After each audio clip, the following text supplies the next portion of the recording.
It's us. Look at us. Hello, everyone. It's us? It's us. Welcome to the Mythos Mystery Society and our first game of Our Traveling Home, a GMless game by Ash Kreider. Yeah. So let's go around, everyone say their name and their playbook and pronouns. Hi, I'm Maria. Hi, I'll go. You can end because then you'll tell us how to play this game. Hello, I'm Maria. I use they and she pronouns today. I'm playing the wizard. Who we'll learn more about soon. But I'm the wizard. Could you tell? It's me, the wizard. Anyway, hello, friend Zach. Premiering today on Mythos Mystery Society. Yeah, welcome. Hello, it's me. First time on Mythos Mystery Society for the most off-brand game we could come up with for it. Hell yeah, let's go. So yeah, I'm Zach. They them pronouns for me, and I'll be playing the child playbook, and we'll really all just kind of learn about what that character is going to be together as it gets decided. I'm so excited. Right. I think that means Alex, if we're leaving time for the end for the big explanation. Hi, I am wearing a center part for the first time, and I don't know how to keep hair out of my face. Hi, I'm Alex Gaston. I will be playing the Demon Playbook tonight, and I am just as excited as everybody else to also learn what the hell that means. Demon. This is a wholesome game, y'all, by the way. This is wholesome. Yes, this is very wholesome. You heard demon, but... You heard demon, but this is a wholesome Yeah, but game. I'm a nice demon. But it's like a and I wholesome just time. found out that I'm a nice demon. Yeah, in the chill way. In a super chill way. I'm Sai, I use he and pronouns, and I'm going to be playing the Cursed this evening. So when you're playing this game, it is a minimum 4 players using the playbooks we have. If we do end up adding a 5th player at any point, they will be playing the Monster playbook, because that is the one that is optional.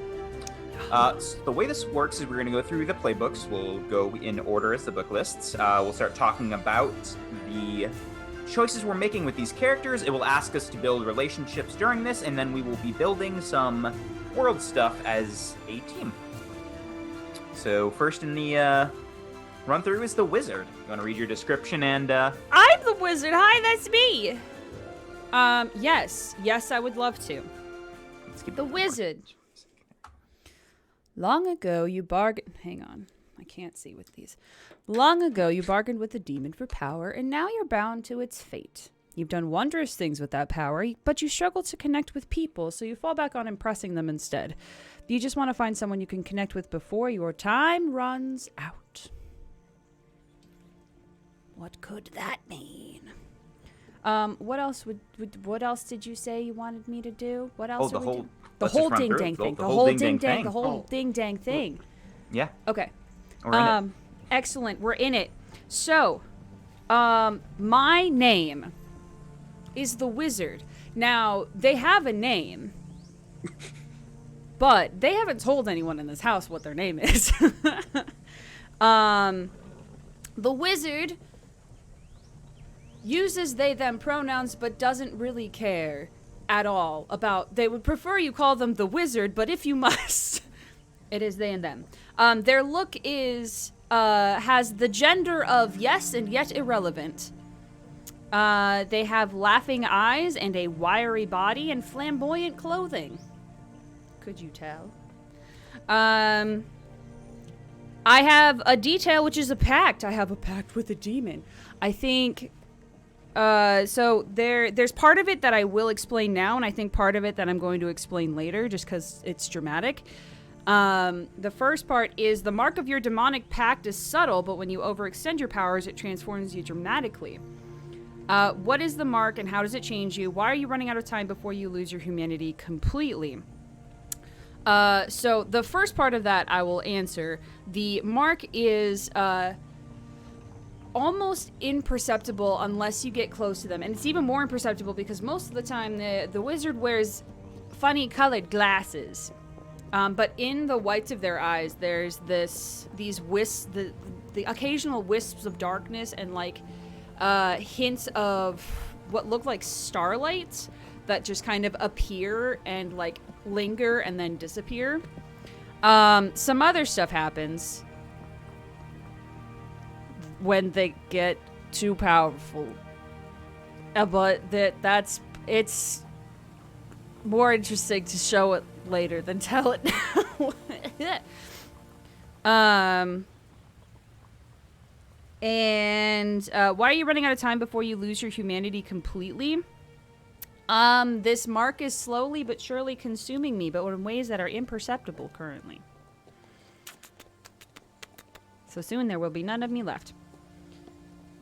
And then there's relationship stuff. Should we do all of that after we describe each other? Yeah, we'll do the relationship at the... Solid. That's me, the wizard. That will not be my voice, but that's me, the wizard. I don't... Listen, that's too close to like 7 voices I've already done. Next is the demon. Dude, I'm so prepared. Yeah, can you rattle that off equally as quickly? Absolutely. I am the demon. Their name is Mesrith. Call them Mez or Reth. I don't really care. My gender says irrelevant, so I'm cool with that. I have glowing eyes, and body is corporeal at times and not at others. I have a wind body that tends to mist into kind of blackish smoke. Their voice, they have a human voice that sometimes will like kind of whistle, like a little wispy, kind of like a dry, cracked breeze going through like a barn. You have a dark bargain that binds you to the wizard. You resent that they exploit your power, but you've grown attached to the new members of the family. You miss your freedom and look forward to ending your pact, but you don't know what you'll do when that happens. Help. What else do I do? Your detail pact. Detail pact. You are bound to the home and cannot leave. What are the pact's other limitations? I just come up with them? You just come up with them. There's no wrong answers. What are the pact's other limitations?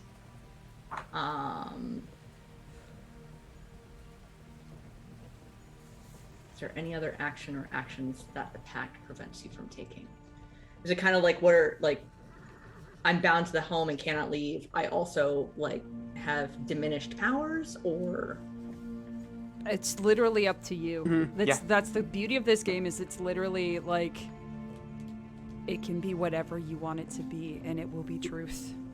We're all DMs right now, by the way. We're all doing this. That their natural form is usually more incorporeal, but bound to the home, they have adopted more of a human figure and cannot ghost through cracks like they used to. And I would say that anytime the wizard overextends their powers is when the demon is at its most human. I love this for reasons that you will understand soon. And most vulnerable.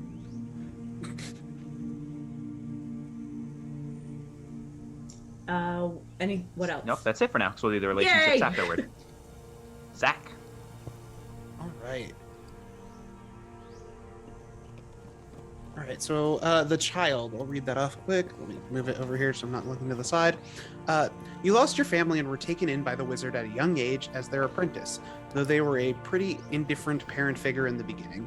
You don't have much control over the situations you find yourself in, but you're determined to do your small part for this family. So, looking at the names, I kind of like Orlest. I don't know why, but it's a silly fancy name that I think is cute. So Orlest.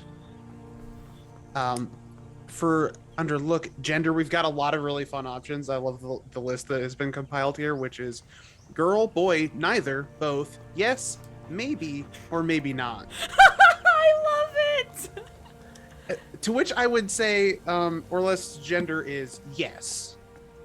Good. Just wanted you to say E, all of the above. Gender is, yes, there, Orlest has one. We'll maybe go like he, him, or they, them pronouns for Orlest. Just, they're figuring it out. Eyes, curious eyes, suspicious eyes, mature eyes, mischievous eyes. Thinking curious eyes. This Orlest is gonna be a little scamp. A little sweet baby. Just a little baby. Look, we said wholesome, and it's gonna be some wholesome mischief. I'm so excited. My scrawny body, gangly body, round body, soft body. Oh, they got a soft body. He got a soft baby. Just a little soft baby. Must protect. Must protect at all costs. Normal clothing, fancy clothing, regular clothing. I like the idea of magical clothing. Maybe they picked up some magical clothing from the wizard. Like have some sort of weird little wizard in training outfit. Because that is what we're about to get into after that is detail as apprentice. How long has the wizard been teaching you magic? What type of magic did you show a natural affinity for? What type of magic are you hopeless at? So Maria, I suppose this vaguely impacts the wizard as well. So if you have input on the how long. Caveat with the wizard partakes in all magic. There's a specific kind that they don't let you partake in. And that's specifically magic that has to do with the void. But any other magic is fine. Can't be a little rascal and say that that's the magic that they showed a natural affinity for? 1,000%. 100,000%. You see this child and you're like, actually, no, small bean. You may not do that. Be good at void magic. Be good at void magic. Excellent. Magic. He is hopeless at. I think it'd be funny if it's like practical, like kind of moving objects, things like that, of like just manipulating stuff around, like psychokinetics kind of thing. Just like really wants to be able to do that, as I think a kid would gravitate towards. Just like, I want to pick up a thing from across the room, but it just cannot. Completely hopeless. And then, how long has the wizard been teaching you magic? I feel like, I don't know, my first gut instinct is somewhat recent that this is cropped up. That tracks. Does that track with your wizard, the wizard? Capital T, capital W. The big time wizard. Yeah. The wizard. All right. So that's all my stuff besides relationships. Yeah. And I'll finish it off with the cursed. You left normal society after a powerful being cursed you with a transformation spell.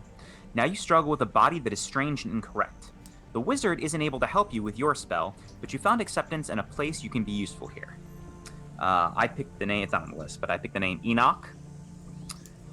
Gender, cis man. He's got tired, I need to use he and pronouns. He's got tired eyes. His body is a ghostly body, so it's kind of just a outlined shade of a humanoid, but all the features are indistinct except for the eyes. And the voice is like a raised whisper. It's going to be a voice that is just slightly whispering. Detail, curse. What was your old life like? What obligation held you to it? And what did you leave behind when you fled to the wilds?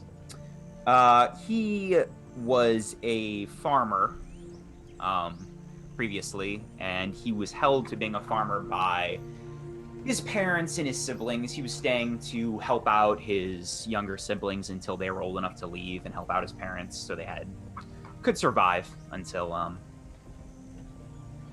his sisters were able to grow up and leave, and then he would have left too.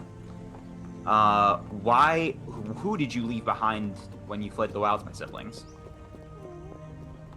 In what specific circumstance does the curse weaken to show others your true form when you are not aware of it? His curse weakens when he is being more open and honest about his own needs. And the shape begins to clarify, and you can see the outline of who he is as that happens. That's it until relationships. I'm already invested. We can do relationships in the reverse order. I can start somewhere over the page and just work our way backwards. That sounds good to everyone? Yeah. How did you find your way to the wizard, and why did you decide to stay? It's me, the wizard. It's me. I think there are... So, actually, before we do this, there is a brief, world traveling home of what this place is. It's a magic punk setting. Think steampunk with technological marvels powered by magic instead of steam. I love beach punk. Let's go. The big place is the Enzelian Empire. That is where the wizard is from. Previously a fully licensed wizard who has escaped to live in the wilds. It is kind of the vast, highly cosmopolitan empire spanning most of the continent. Yeah, that's and magic is not uncommon there. There's the Republic of Dorgan, which is a small democratic republic that's existed in the shadow of the empire. It's much more rural and agrarian. Magical talent is very uncommon there, and magicians are stigmatized. Many Dorgans fear magicians as potential spies from the Enzelian Empire. There's the Wilds, which is a wonderful magical place, which is where we live. And then Enzelia, there's a looming war because Enzelia has been expanding. And they think Dorgan is going to get taken next. So that is the background of this world, really, just so everyone knows. Excellent. How did I find my way to the wizard? Do you have any suggestions, the wizard? So you left your place, or were you cast out? I think I was leaving to explore just the boundaries of the wilds. Cause I think he's curious about the world outside of Dorgan, 'cause that's where he grown up and lived. Mm-hmm. And I think he was cursed inside the wilds, and I think he left after that, after he became Ghost. Okay.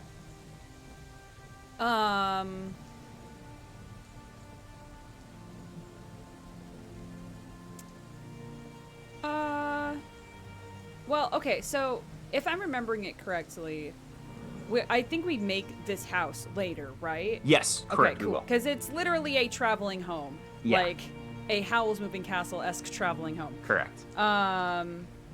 So I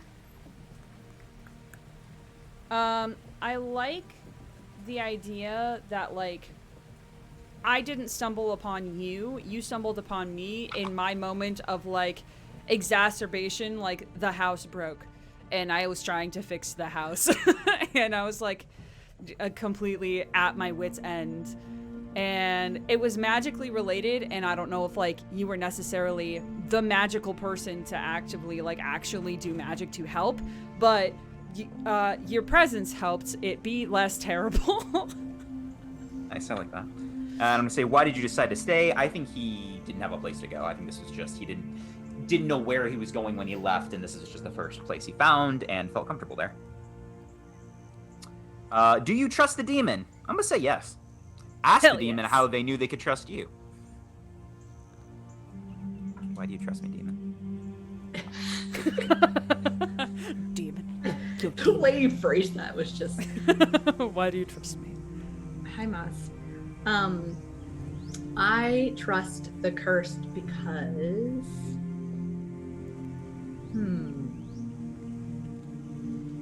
I think they are able to see the true parts of each other. So they're able to see beyond the curse, and he's able to see beyond the humanity. Nice. And it's not something that they fear. So it's just, they almost feel like outcasts together. And what makes you feel protective of the child? I'm going to say because I have two younger siblings, so that is why he kind of immediately associates. Yeah. And ask the child what made them feel they could trust you immediately. I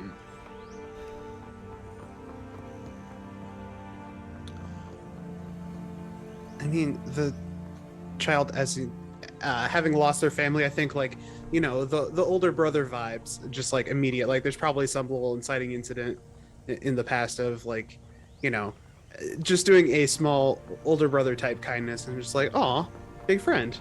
Yeah.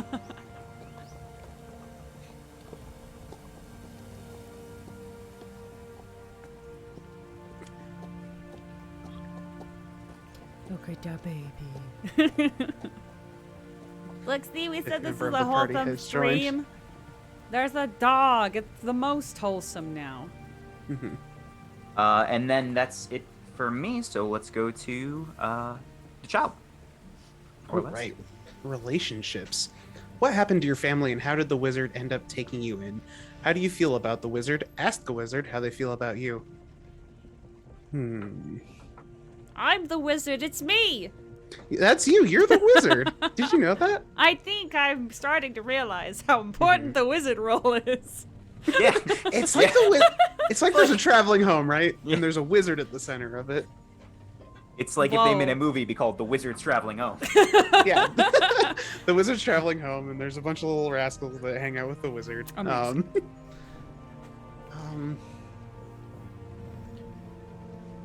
Trying to think if there's anything I can pull from like the setting details we just talked about for the what happened to the family, but I'm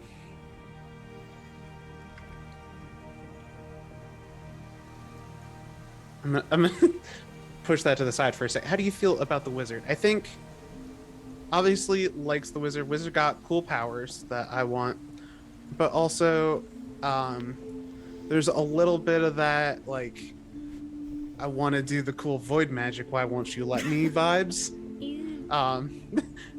Or maybe getting into the rebellious like preteen phase. Going through my emo phase where I want to do void magic. Amazing. Listen to magic punk rock. How does the wizard feel about me? How does wizard feel about Orlest?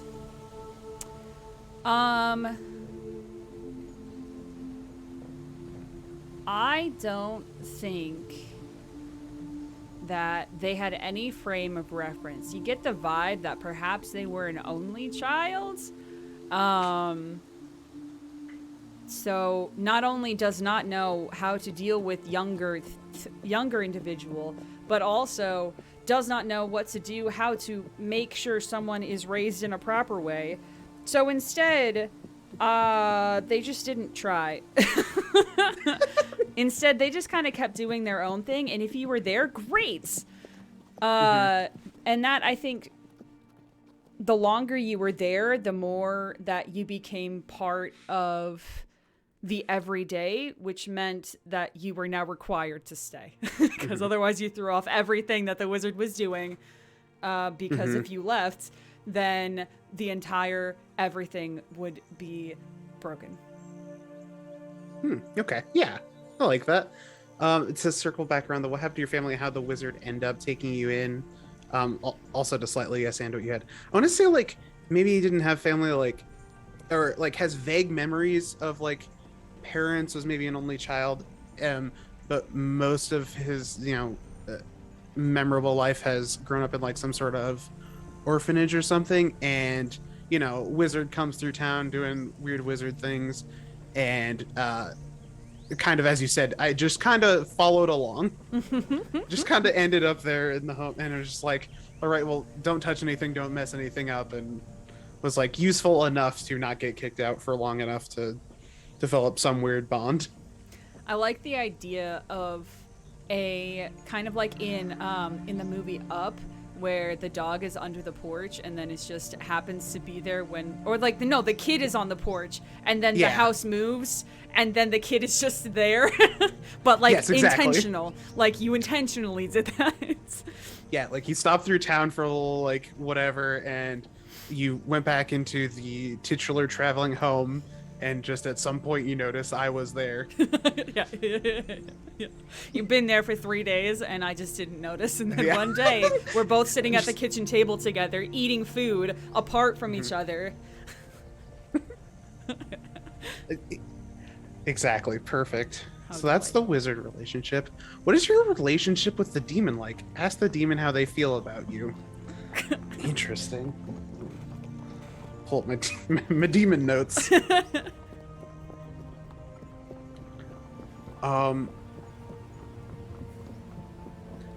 I think Orlest is unsure about the demon. Like, it definitely is like not negative, not positive feelings, but like from it, observes the demon from a slight distance. Like, well, How do they be like that? Why Mez be wind body? There's a wind shadow creature and they seem nice enough, but it seems fine, but who knows? How does the demon feel about Orlest? I would say fascinated, because Mez hasn't seen that many children and does not understand how something so small and soft is still alive. And I believe they're a little bit protective of them, so they recognize that Orlest is a bit weary around them. So they're like in the shadows, or like making sure that they don't fall down the stairs, but like surreptitiously, where it's like, oh, there's a gust and I didn't fall down the stairs. And Mez is just like, so they'll keep their distance, but at the same time they're like, must protect small bean. It's like that like classic TV or movie thing where there's like some unknowing character who's like walking through a bunch of very dangerous situations and everyone's protecting them. Yeah. Just unknowingly. It's very much probably the dichotomy of the dad that never wanted the pet, but obviously loves the pet more than anybody else in the house. Oh I love God, that it's particular so vision of it. It's like, so true. no, we though. can't bring on a child. Yeah, I was like, this is so irresponsible, but you're gonna be responsible for it. You better feed it and walk it and water it. But at the same time, cuts to wizard stuck in like their 72nd hour of experiments and has not fed nor watered themselves nor child. and Mez is just like, they have a fever, so they're trying to like cool them down. Oh, I'm a bad parent, but I'm a great wizard. That's what Dichotomy of wizard, yeah. The dichotomy of wizardry, exactly.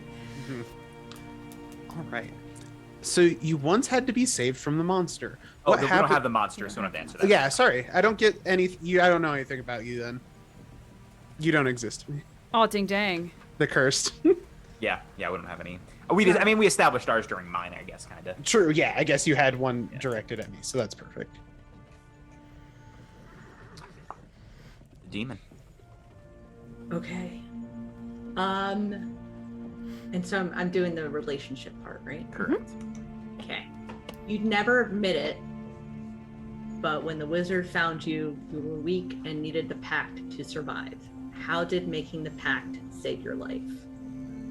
I will say that the demon wandered into an area that they shouldn't have been in, and I think absorbed too much energy to the point where they weren't able to keep any type of form, kind of like too much electricity, and it dissipates dust, and so you can't keep a shape.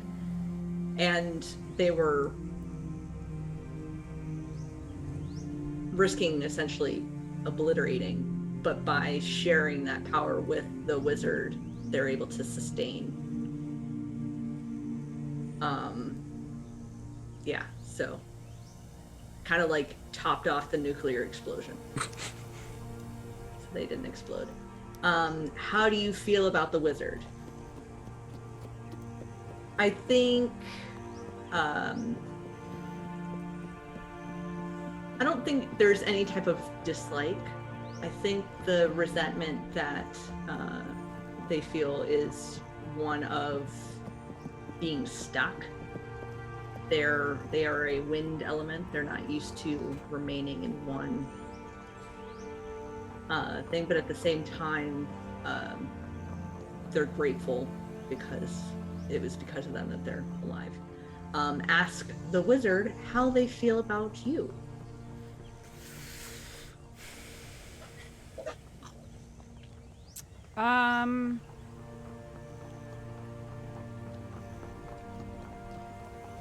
There's two different things, I think.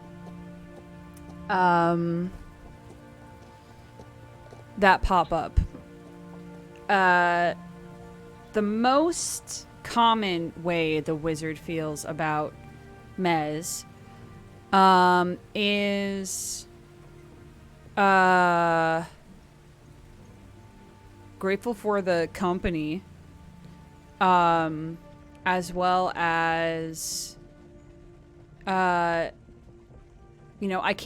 can't say no that the pact that we have did give me insight into different kinds of magic that I hadn't been able to use or do or think of before. So can't deny that's a good thing. But there is in the quiet moments, usually in the solitary moments when the wizard doesn't think anyone is looking, there is a sadness and a mild resentment at being stuck in this pact, because the wizard is starting to feel the end closing in, and they have a feeling it is because of this. It's spurred on by this pact at the very least. So they have so much they want to do, and now they know they have a time limit.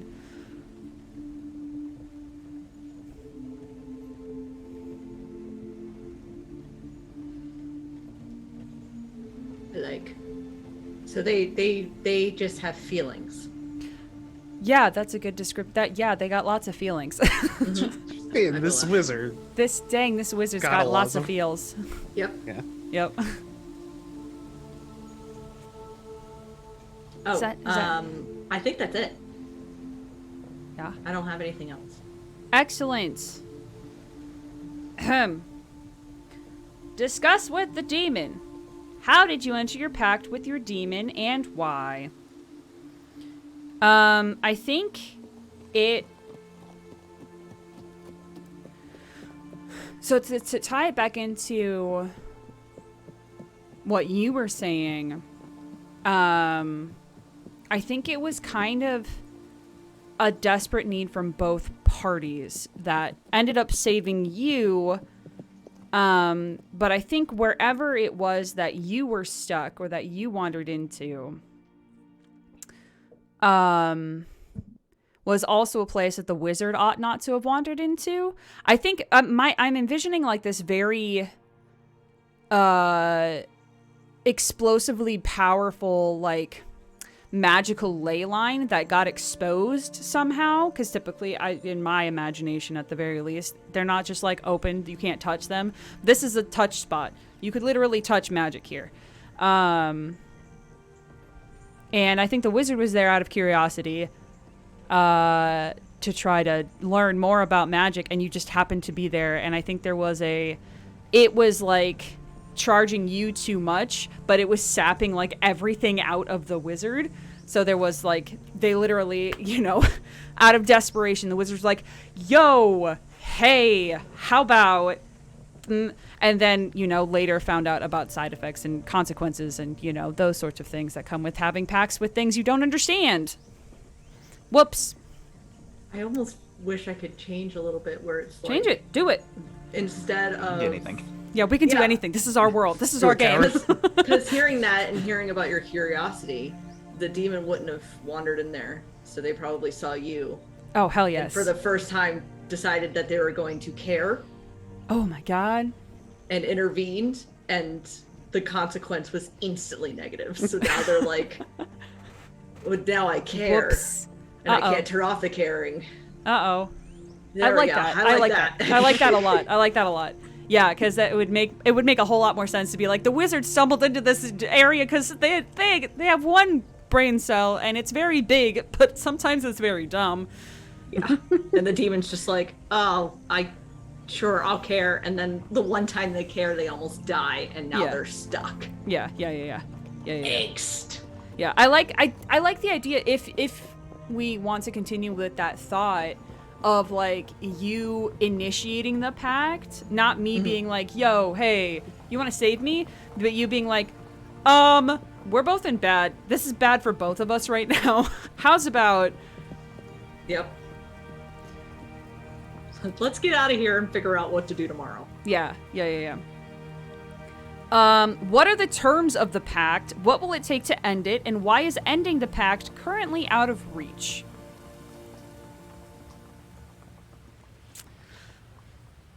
Well, I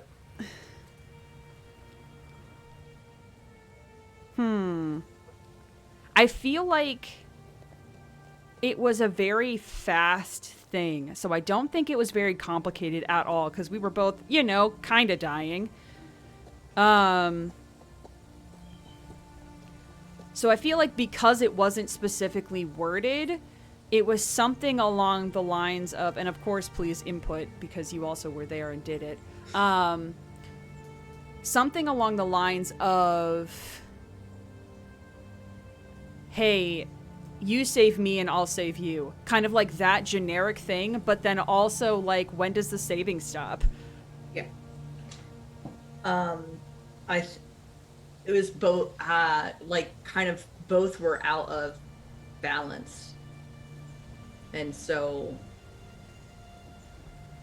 the pact is about finding a balance and maintaining a balance, which can be difficult if you are overly curious or wanting more power, and it's about not teetering, because if you teeter too far, then the consequences, you're turning something that they don't want to be. But if you don't, then you also have the possibility of killing that person. So it's just like maintaining that balance. Haha. Why are you licking the carpet? Carpet tasty. Okay. Okay. So the terms are Don't abuse it, don't abuse it. because they have consequences for both of them. Well, no. Like the terms specifically are. I'm trying to summarize what we just said. Shit.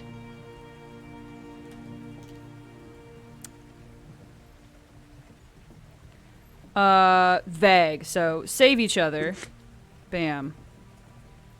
Find contentment? Oh no! I love that is so not easy to do. I almost wrote down contemptment, and that's not the same. Contentment. Almost How you really opposite feel. one, some might say. Okay. What will it take to end it, and why is it currently out of reach? I feel like it's currently out of reach because, like, Nobody's content. we can't. Saving each other is easy. Being content Living is with not. each other. Yeah, I think those are actually it's finding true contentment that will end it. I think. But I think it is partially on the demon side, but I think it's mostly on the wizard side of not being content. There's always more to learn, there's always more to do and to see, and based on what I said earlier, that is very true. Okay. The demon has never been still. Yep. Excellent. All right, my last one. What do you find beautiful about the cursed? Ask the cursed. What do they find beautiful about you? Is it their hair? I mean, hair is hair. Hair is You hair. also can't see it on the curse. The curse is only a shade. Yeah. Can you describe for me again what ye old Enoch visually is Visually like? looks like Yeah. like a big amorphous blob, humanoid blob. Oh, amazing. Oh, how wonderful. Ghost. Like A big ghost human blob. Like a ghost human blob. But does have very bright eyes. Very bright but tired eyes. So you're a blob with, like, human-like eyes? No, that'd be horrible.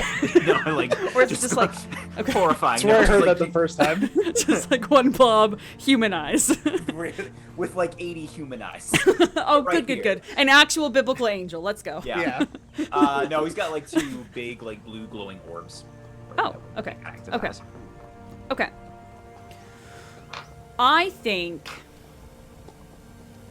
here's what the wizard finds the most beautiful about the cursed. There's not a lot visually going on, which is fine. The wizard doesn't really focus on visual things, despite the way that they look. They notice how Enoch and Orlest interact, or rather how Enoch interacts with Orlest, and having not come from like a particularly strong family background, it was fascinating at first, and then the more that they saw this relationship between those two growing, and specifically how Enoch is showing, you know, as an older sibling tends to do, compassion mixed with annoyance and things of that nature, to someone that they don't have any obligation to do that with. I think that is, and also like the compassion to help nurture and raise a young person while also being in the state that they are and not knowing when they're going to get out of it. I think that's what always comes to mind when Enoch comes to mind, is just this seemingly overwhelming fount of caring for others. Whether it's true or not, that's what you're giving off. Yeah, that's fair. And Enoch, I think Enoch is beautiful, was the right word? Yep. I think Enoch thinks it's beautiful how, like, the wizard, is always doing experiments and magic and kind of acts very kind of on their own, but does, like, allow anyone who passes by to pretty much move in. So, like, obviously has a very caring and, like, very welcoming and generous side that comes out every once in a while that he's attracted to. Amazing. Look at us. Look at this wholesome little group of ne'er-do-wells. And that's it for the relationship questions. So now we'll talk about the other things we're going to create together in a second. That's somewhere that I will find. It's on page 15, which is the home and the wilds.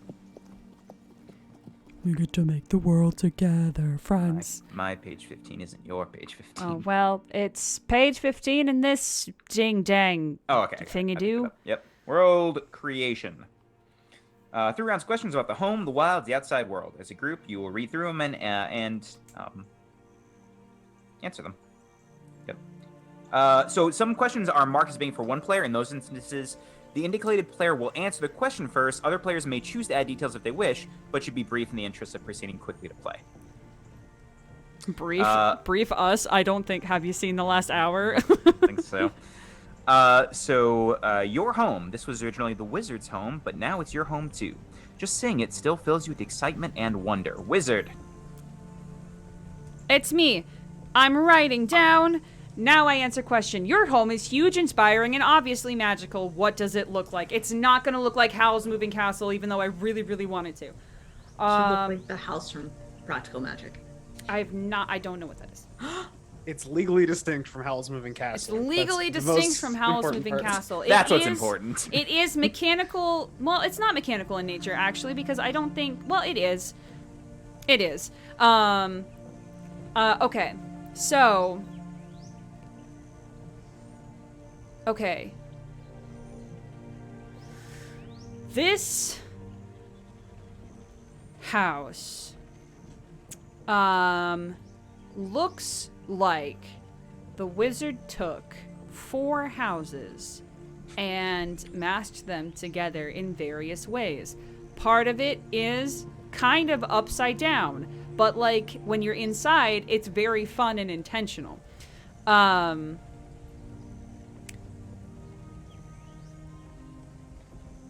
It floats, so it doesn't have like legs or wheels or anything like that. It literally, it's magic, so it's gonna fly. It doesn't fly too high because I think there was one incident where they did have it fly fairly high, and then it crashed to the ground, and they had to rebuild the entire thing.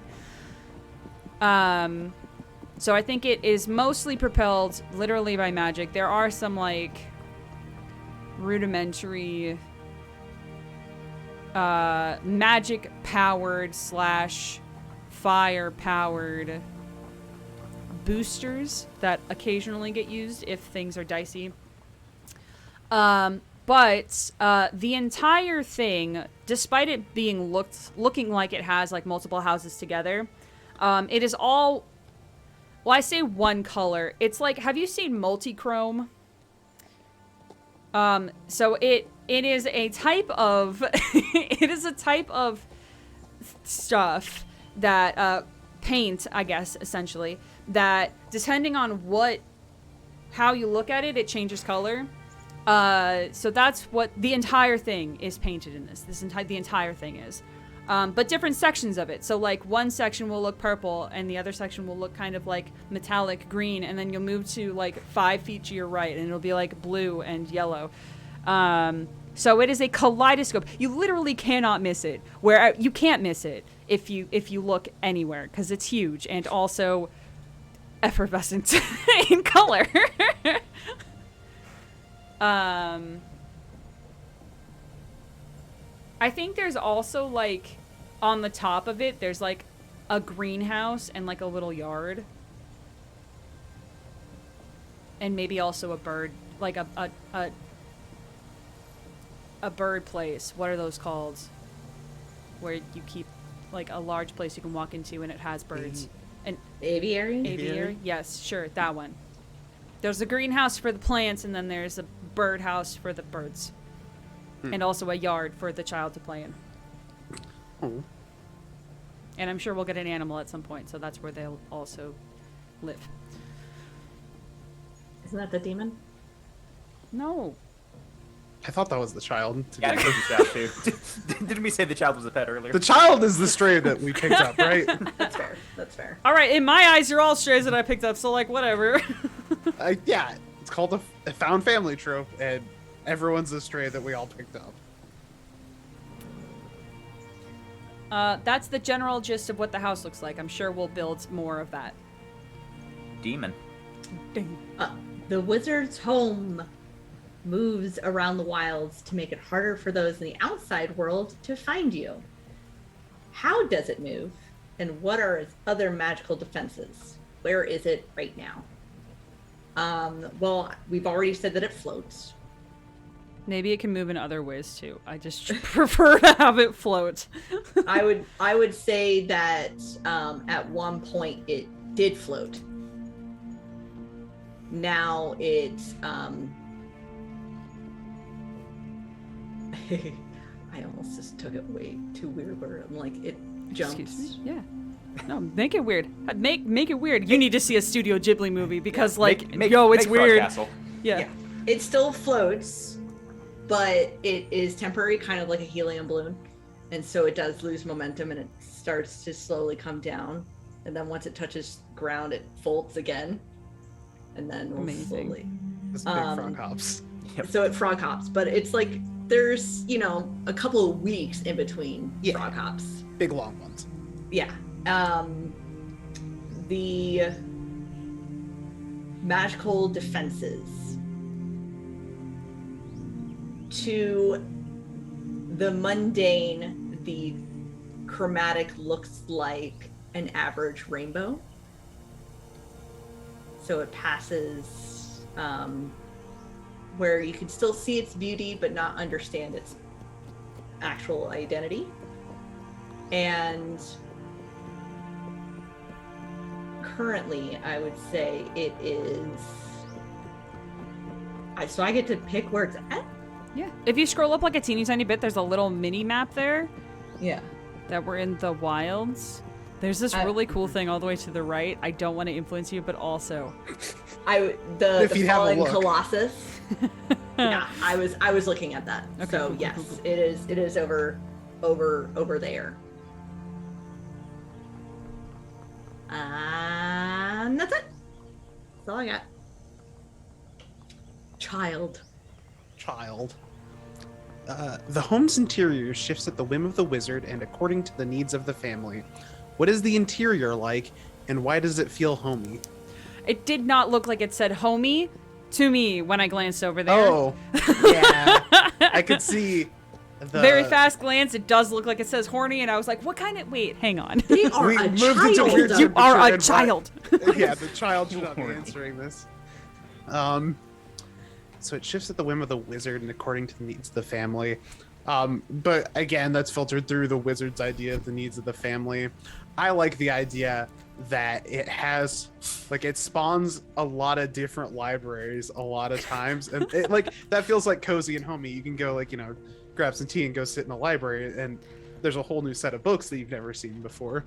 But, like, they're unpredictable. You just happen upon one every now and then.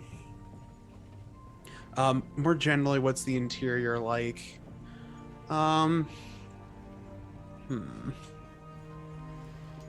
the interior like?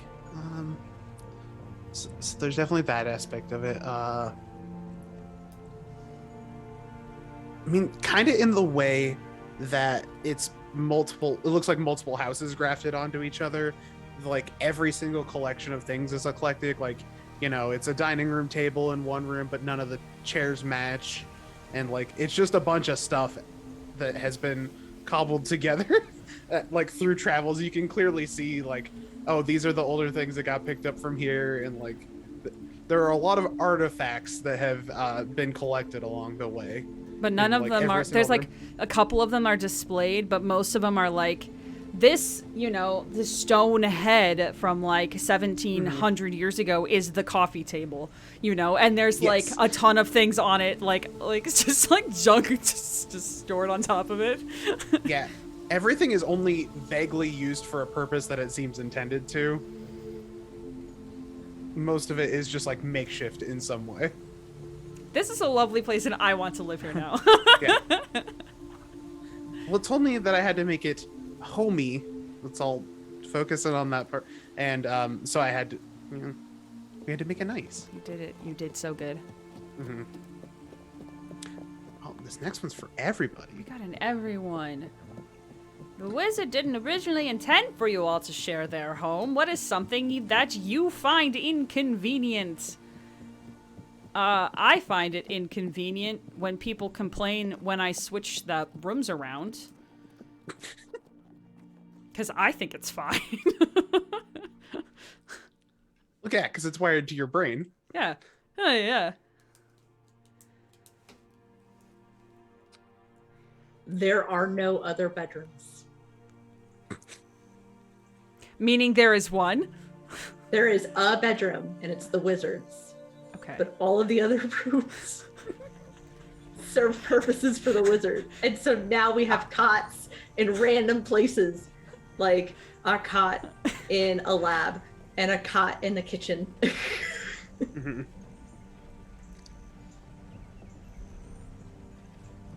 Because it says it wasn't intended for all of you to share, so Yeah, there's fair no enough. other bedrooms. Yeah. That works. Ted, you have something there? Yeah, I'm gonna say what is something that I found inconvenient. I'm gonna say that for the first like month or so, Enoch was not used to the feeling of constantly like slowly moving up and slowly moving down. So it was like a dog in a car ride where he constantly loses balance and just like tip over. Even though we're moving at like we're not moving like at all, basically. Enoch did not have his sea legs. Yeah. Oh, buddy. It's gotten better, but yeah, the first month or so was like that. I think for Orlest, the thing that's inconvenient is like, it's basically you took a small child who has particular needs on like toys and entertainment and things and dumped them into this weird wizard pad. It just is, it's only designed for a wizard to live in, and it's just like, you know, there are no, well, okay, there are things that can become toys, but there's nothing intended to be like, you know, toys or children's books or like things that are, you know, most would consider formative for the child's development. It's just like, you know, got dumped in an adult moving house. You're learning your shapes from beer bottles. Just like, yeah, occasionally picking up a dangerous artifact and just like playing with it, like doing little Don't put that in your magical mouth. race cars. Do we want to do the optional ones? Yeah. Amazing. Mm-hmm. Okay, so I like that the mostly inconvenient stuff, such as having no bedrooms, that lasted for an uncomfortably long period of time, but it's not now. Because each of you now has your own space inside the home. What is your personal space like? How big is it? Is it private? What makes it yours? Oh. The wizard has a space. It's behind a door. A space? A space. I mean, the house is the wizard's house, but they have a space that is... It is a... Y'all have not... Y'all have not been invited into this space. The entire rest of the house, even like the weird experimental places of like, I'm kind of trying out like dimensional physics or whatever, you can go in there if you want. But there's one door that is very plain, and nothing in this house is plain. The wizard is not plain, but this one door is a simple rectangular black door that looks a little bit like slightly paint stripped and has a brass kind of like curved handle that despite the house constantly changing and shifting, this door never moves. And I kind of hope, hang on, I want to see if there's a chance for us to actually like, yeah, because we can kind of go anywhere on some days. I'm going to keep it vague. I'm going to say that's my space. That's the wizard's, the whole house is the wizard's house, but that's the wizard's space. That's the secret wizard space. No non-wizards allowed. Yes. Look, that's called character growth. We'll get there. It's called character development. I would say that Mez's space is at the top in the greenhouse. It is the place that is the most open. They went through and took out random panes of glass so that there are open holes, so there's a lot of airflow through it, and it's the one place that they feel free. It's not very private, and that's because Mez has never known privacy, which can be strange for some people, especially now since she has more of a body. So, but she's just used to being kind of around, and so the greenhouse is still very lush, and they enjoy kind of flittering through.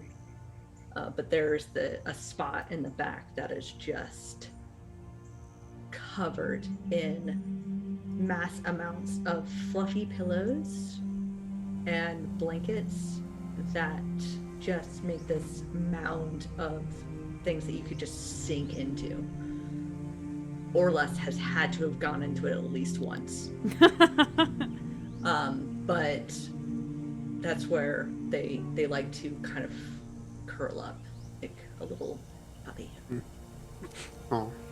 I like to imagine the greenhouse is literally, it serves no purpose. There's like this magical dome over top of the like wind can get through, but like it's literally a greenhouse in like looks only, because magic sustains all of these plants. It's just magic, and it's just, I love it. Yeah, purely decorative greenhouse. Oh yeah. Structure. Everything is aesthetic, like it's just aesthetics here. That's it. That's all we're going Yeah. for. Why be practical when we could be magical? Yeah. I think that's what we're setting out for. Yeah. Okay, Orless space. I think. Okay, so especially since Maria mentioned this earlier, I think the wizard thinks Orless space is that little yard that's on top of the house that the wizard set up. And it's like, I don't know, kids like to go outside, right? You can go like throw rocks Kids like or kick to the touch can or dirt, whatever. right? Yeah, go touch grass, kid. But his like actual space is like has found some weird little like probably storage room or closet or something to turn into a bedroom. Has like built his own little like space in there, fairly small, extremely private because it's like tucked in, and I like in the idea of everything moving around. It's sometimes hard to find. That's what I was gonna ask. Is the it room like existence is static, but how to get to it is like sometimes you got to crawl into a vent or something to get in there. It's like a game. It's like a fun game of find my bedroom. It's behind the ice box. Like maybe you do got to go up into the roof and onto the yard and dig a hole. Like fairly smart, but has like a couple like weird little knickknacks. Like maybe Orlest has found something that is the equivalent of a stuffed animal. Like it's not, obviously this is not a small like thing for a child to be cuddling, but it's like close enough for what this house has.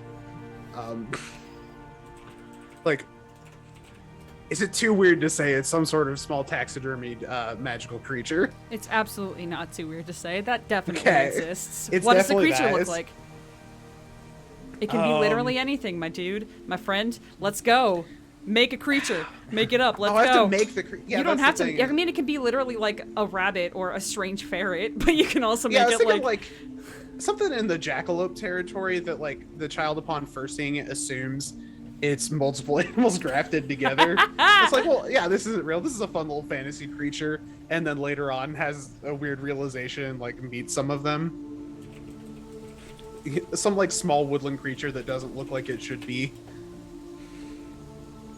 amazing. Yeah. Let's see. Is there anything else I didn't ask? And I think that's what makes it theirs is like, especially, I think I said, yeah, like growing up in an orphanage around like a bunch of people in the opposite way of Mez of like, well, Mez has never known privacy, so it's just like doing whatever. And Orless is like, well, I've always been around people. And it's like, no, I found this cozy little space. I will hide in here. Enox is on the roof. He has got a cot in a shed up on the roof. It's not like super private. I think he does have a lock on there. But he likes being outside. I mean, he was outside a ton in his previous on the farm, so I think he missed being outside and felt a little cramped in the greenhouse. So made his little space on the roof.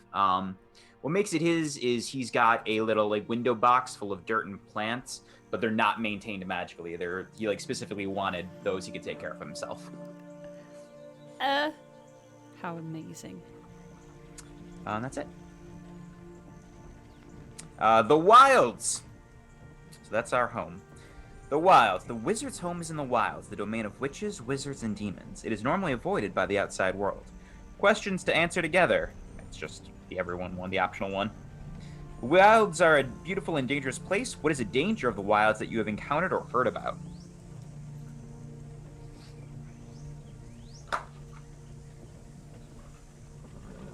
I could start. The cursed got cursed in the Wilds and doesn't know how. It was either like a stray magic like effect or someone actually cursing him, but obviously that's some sort of danger out there. Less good. True, we have a handful of backstories about wild fonts of magic that are maybe not especially great in whatever ways they present. The random ley lines. Yeah. Yep. There's magic in them hills. There's magic in them hills. Random dangerous magic ley lines.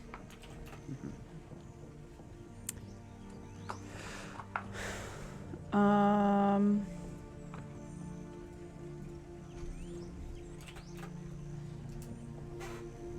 are some dangers? Oh, I mean, like, we can have that one and be okay. We don't know how to answer. Yeah. Oh, yeah. Well, because I think that definitely has been established in a couple different ways. Is that, like, magic is everywhere, but also magic is, like, everywhere. Like, you could touch it, and it's bad. Okay. Ready for the next one? Sure. So, The outside world. Powerful forces in the outside world are hunting the wizard, and even the wizard's magic isn't enough to keep you safe. Questions to answer together. Wizard.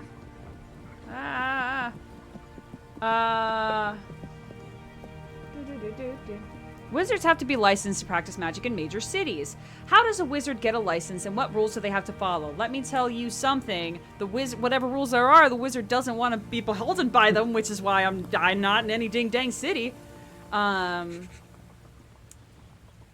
So I think the wizard got their license very, very, very young, when they still kind of cared about, like, following some kind of rules, when they were still learning magic, when they were still learning the basics of magic, even though I think they knew how to do it very easily.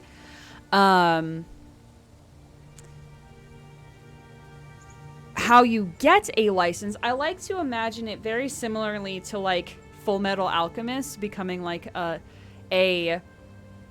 state alchemist. You have to go to a specific big city.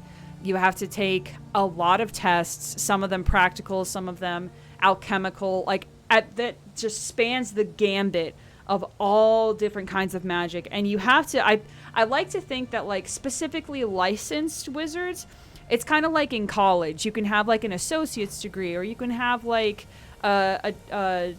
like, go to trade school and get, like, a certificate, depending on how much magic you want to use. If you want to be, like, the wizard magic, which does all the magic, you have to do all of the testing for all of the magic, which is very monotonous and boring and bleh. The wizard did it so that they could have it, and then they promptly broke every law possible and left.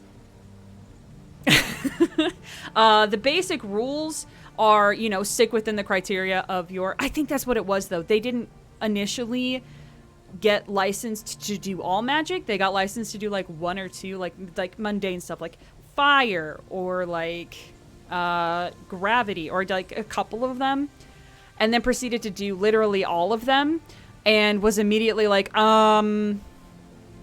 where's your paperwork to, manipulate time and space? I think that's... You have to follow within the criteria of what you are licensed for. Elsewise, your license gets revoked. It's just kind of how it is. And the wizard said, actually, though, all magic is great, and I don't want to listen to your ding-dang rules, so I'm going to just go. I'm just going to go before you make me leave.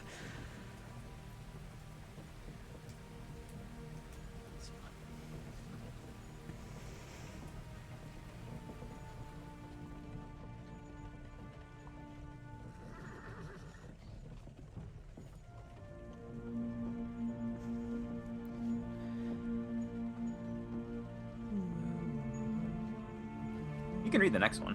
Oh, the wizard has an enemy that requires the wizards for their plans to come to fruition. Starting with the demon, which Alex is away right now. Take turns picking options to create the enemy, which include the name, the title, the look, and the plan. How awful. I thought this was a cool game. That was nice. Got an enemy? Yep. Thought we were all just gonna hang out. Hello, are you ready to help me, make my enemy? Yes. Sorry, Amazing. I was Time to build a cold wizard and enemy. uncomfortable, so I was like, I gotta fix this real quick. Amazing. This is also wonderful. Perfect. I feel way more in character now. Good. There we go. Enemy.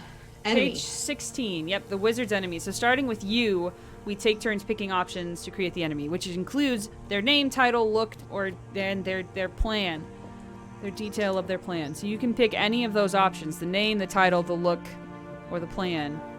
Okay, we're gonna go with Theris because that sounds awesome.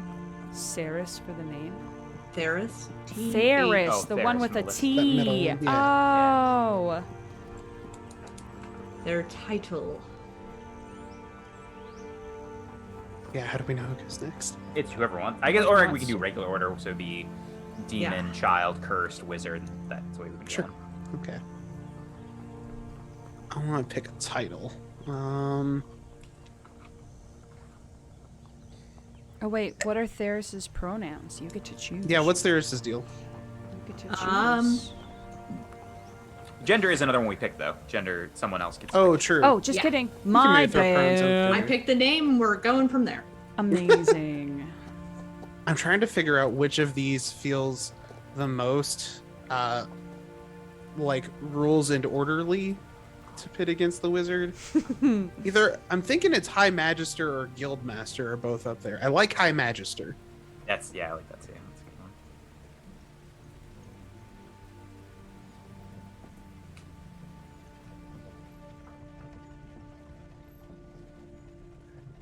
Is that what you're gonna go with, High Ty? Master? Yes, yeah, Okay. for sure.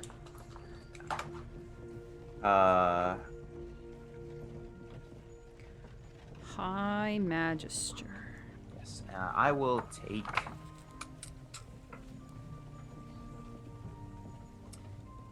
I will take clothing, and they're going to be wearing antiquated clothing.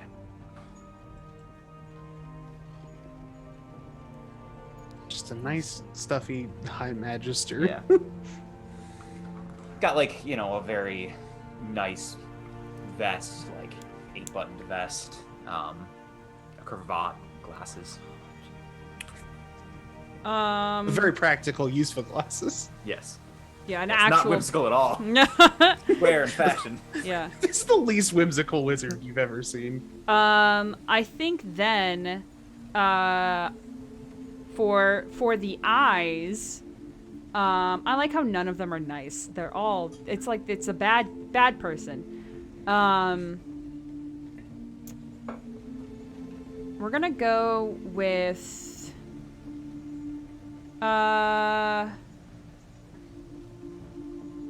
We're gonna go with hard eyes.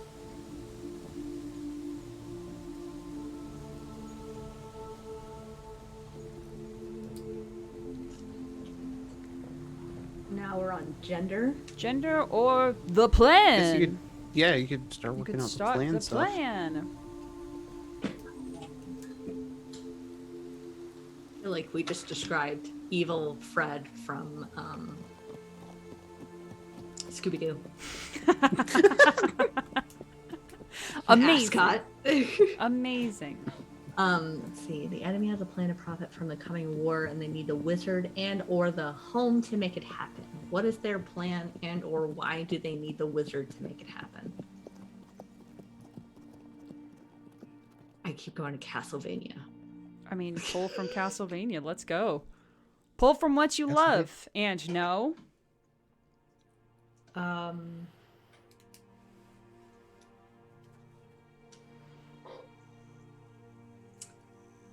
Could it just be world domination, and they need the wizard and the home? Because that is really the only safe way to get around. And the wizard powers the home, so can't not have the wizard. So we're going full on villain, world domination. Like, let's go. Must possess all power and all things. Mm-hmm. All right. So, What's that Okay. gender like? What's that Yeah, gender what's that- taste like? what's that gender do? That's you. Gender tastes that. That's Yeah. you. That's you, Zach. You get to choose. That's You get to me. choose I that get it. tasty gender. You get to pick man, woman, neither irrelevant or beyond mortal ken.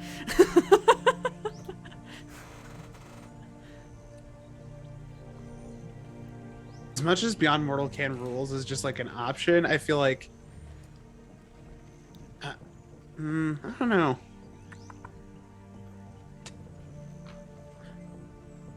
We're gonna I'm gonna go with irrelevant. This is we got like weird gender ambiguous villain vibes. It's not about that, it's about the world domination.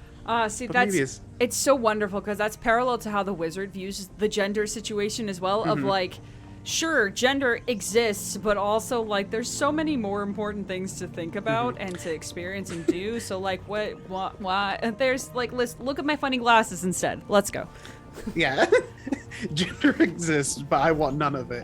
But then I think the Ned is wizard just enemy over in a corner. Yeah. yeah. The wizard enemy is the opposite, where it's like gender exists, and it's irrelevant to me. You cannot touch me. I am too powerful. You are too powerful for gender, but in like a gross way. Yeah. Awesome. That's literally what I'm putting down. Too powerful for gender, but in a gross way. Amazing. Powerful So for that is gender, but then in friends. Bad? Question mark? Somehow not good. That is the end of world creation. So we can begin play if we want, or we can take a break. It's how everyone's feeling. Ooh. How are you doing? Do you want to take a little stretchy break, or are we good? I'm fine with whatever. I mean, I just took a stretchy break, but I won't deny somebody else's stretchy break. How you feel, Zach? I wouldn't hate a little stretchy break. Okay. A little stretchy break? All right, I didn't make a BRB screen. However, we'll just go back to the starting soon screen, and y'all can listen to this really cool That's music. true. We'll be starting soon again. Yeah, we'll be starting soon again. So we'll Starting to take two. to BRB. Two. Transition's just very fast, but now we're live. Fantastic. Welcome back. We'll talk brief about the rules, guidelines, and then we will get started with the actual first thing. The rules for the minigames are only guidelines. I've read this already, but I'll read it on stream. The prompts for minigames are heavily scripted, but your group is welcome to change or disregard a prompt if you have a better idea, or if it doesn't fit with the story you've already established. The only rules that must be followed are these. The Curse and the Wizard will have a happy ending that ends with a successful and healthy romance. Everyone survives. The family thrives and remains deeply attached to one another. In this world, queer identities are respected and no one is persecuted for having a queer identity. Everything else in the game prompts can be considered a strong suggestion. How we play this game is we will go around, we'll do our normal order, so Wizard first and Curse last. Picking these mini games, we can play as many as we want. Once we finish all of them in Act 1, we'll transition to Act 2. Now, the only real gameplay thing besides that is our marks. So on everyone's character sheet, you will see you have, I think, about 4 marks per act. The star mark is something that must happen. If it does not happen during any of our side scenes, you have to figure out how you show it in the climax of Act 1. And same thing for the star on Act 2. That is something that has to happen in that act during play or during the climax. The other ones are ones that you are going to try to hit in scenes. It's pretty liberal with it. If you think you hit it, you did hit it. Just mark it off. The marks are important because that is how we are graded at the end. How good an ending we have will be dependent on how many marks we have earned together. So it will always be a happy ending, but how happy it is decided by those points. I'm gonna need you to stop saying climax. But that's what it says in the book. But I'm reading a book, so I won't. It says it in the rules. I think that's about it. So, you can also say, believe it says, you can also say, like, tell us ahead of time, like, oh, I'm going to try to hit this mark. Or if you have a question about a mark, you can ask the table. Excellent. I think the only thing briefly, I know we all have played with safety tools before. Oh, yes, there are safety tools. Are they also safety tools in the game that Yes, they there are suggest? safety tools. Oh, amazing! Just because this is gonna be good and like Yes. nice, but also like we can also make it like deep and stuff. Yes. As we said, there will also be angst. Yeah. Yeah. I will say that this hasn't clicked for me yet, so it will be really interesting when it does. Like how the game is played. Yeah. Amazing. It's so good. It's so good. Don't try to explain it to me. No. I'm not gonna be able to comprehend it. It's fine. It's fine. It's fine. Once you see it, it'll make sense, I think. My ADHD meds wore off about 6 hours ago. Amazing. So we will go. We can still use the ones we're all familiar with: X card, O card, all those. The ones the game suggests are 3 phrases. Let's not. Let's not is a phrase players can use whenever content comes up they're not comfortable playing with, either in fiction or meta content. The player uses let's not is not required to explain why they're using the tool, but you may ask them to clarify what content they are removing if you are not sure. Let's discuss is a phrase a player can use to negotiate exploring difficult content while still establishing boundaries. This phrase should be used when a player sees the potential outcome of a fictional situation, including content that is challenging for them. And the proper response to let's discuss and let's not is always thank you. Using Let's Discuss pauses play. The player who used Let's Discuss begins by establishing their concern, explaining what would or would not be okay for them to come up in fiction, specifying needs for how difficult content of this nature should be handled. And Let's Check In is a phrase players can use to pause the game after intense moments, scenes, or mini-games in order to see if everyone is okay or if a break from the action is needed. The player uses the phrase, begins by saying why they want to check in, how they're feeling, and if there's anything else they need. And those are the safety tools. I like those. I've never heard of those before. I like those. I think they're this game specific as far as I know. Yeah, that format I really dig. I'm going That's to good. absolutely steal that for other games because then it makes it a conversation. Yeah. Yeah. I'm gonna have to be careful because I say let's not on a regular basis. And so I need to make sure that my let's not isn't game let's not. Yeah. Hopefully contextually we can figure out one way or the other, but also... Oh, and sorry, last thing about, some of these rules are a little all over the place.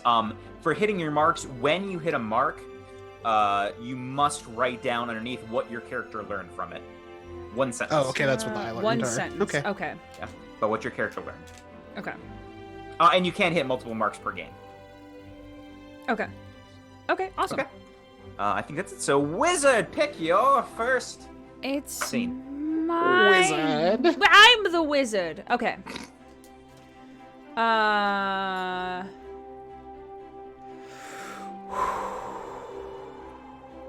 Okay. So it says to start with a stupid argument. I'm not going to start with that. I'm going to start with The climax. the climax. Dang it, I wanted to start with Chore Day, but it says to do Let's some not. Okay. But why not, Jordan? Chore Day says that it's best to play it after a couple of them have been played. Let's do Home Improvement, actually, because I think that's going to be amazing to do right at the Nope. Nope. Oh. Wait. Yes. Yes, we're going to do Home Improvement, because I want everyone to be there. Home Improvement. The wizard's home was never designed to house 4 people. Eventually, something has to give. What happens, and what do you decide to change? How do you make that change? For your reference, Alex, is on page 24, if you want to follow along. Also for Jack. Ty, you figured out. This game is for everyone. As a group, review the home's inconveniences. So we remember our inconveniences, right? There were no bedrooms. You've all kind of claimed spaces, but you don't officially have bedrooms. It moves more than Enoch wishes it does. And also all of the rooms move all the time. Was that the third one? No. There was a third one that someone was like, I think I threw out like it. Not that it's not appropriate for a child. It's just not built for a child. Not built There's for nothing in here child. There's that's nothing right. here for me. Okay. Amazing. Pick one of those inconveniences. Oh, mine was that y'all keep complaining about the things changing. Pick one of those inconveniences that you want to improve and describe roughly how you intend to make the improvement. That is the setup of this game. That is what we are doing. So we pick one of those things, one of those 4 things, and then we take turns choosing actions for how we intend to make this improvement. Well, we discuss together in character how we want to go about this improvement. And then we take turns choosing one of these 3 actions. Ask for help, take a break, or do something impressive. With descriptors under all of them.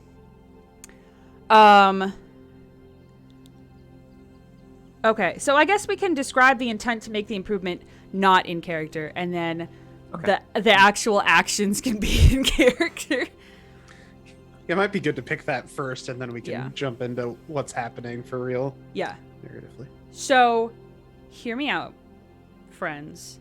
What if we make this house more child-friendly?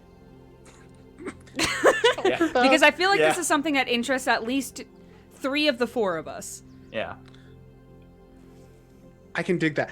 Me out of character, I just really wanted to pick the moving house thing because I don't know how you solve that, and that intrigued me. But I like the child-proofing the house a lot. That's really good. Childproofing the house.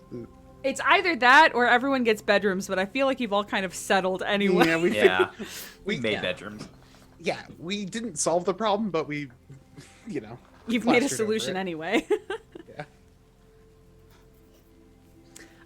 Alex, does making the house more of a kid house sound good to you and or Mez?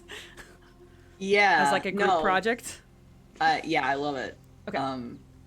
Yeah, I'm here for it. Fan-freaking-tastic. Okay, so everyone gets to pick an action. I'm going to pick... I'm going to pick do something impressive. Shackterinos. Specifically, it says cross off a mark that applies to the situation and describe how you make the task lighter for everyone.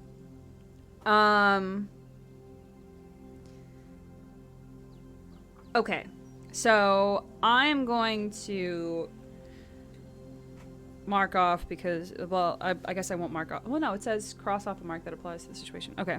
I'm gonna cross off the mark that says use your power in a flashy way to impress the cursed.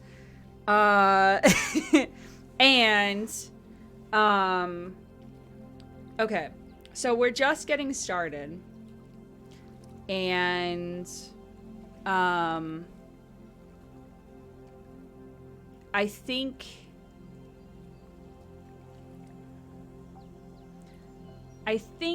what the wizard does is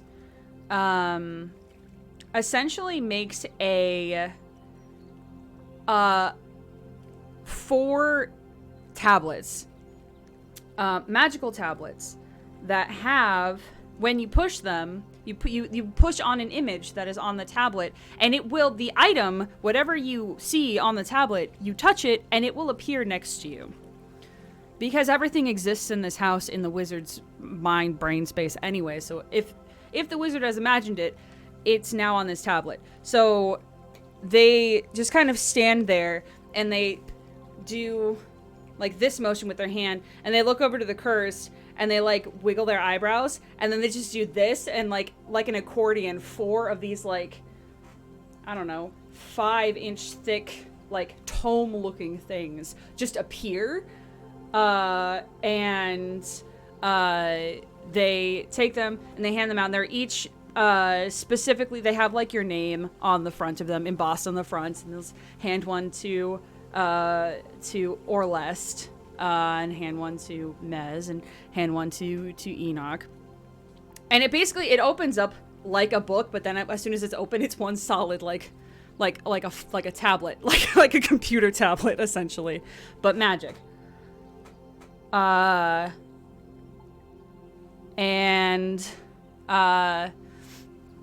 give a brief demonstration, and the wizard will take their tablet and just kind of scroll through and will tap on something, and next to them, just kind of floating there and gently like thumps on the ground, is essentially what looks like a Trojan horse, except instead of it being a horse, it kind of looks like if you took a goat but put like a snail shell on the back of it. They gesture. Anything in these books. If it's not in the book, you let me know, and I can maybe kind of make it happen. But that way you don't have to like carry things around places. It's pretty nice. Pretty cool. As you look through it though, it's not like, like a toy, like a ball or like a slide. There's like tangentially related things like that, but also most of it is like weird goat snail kind of horse thing.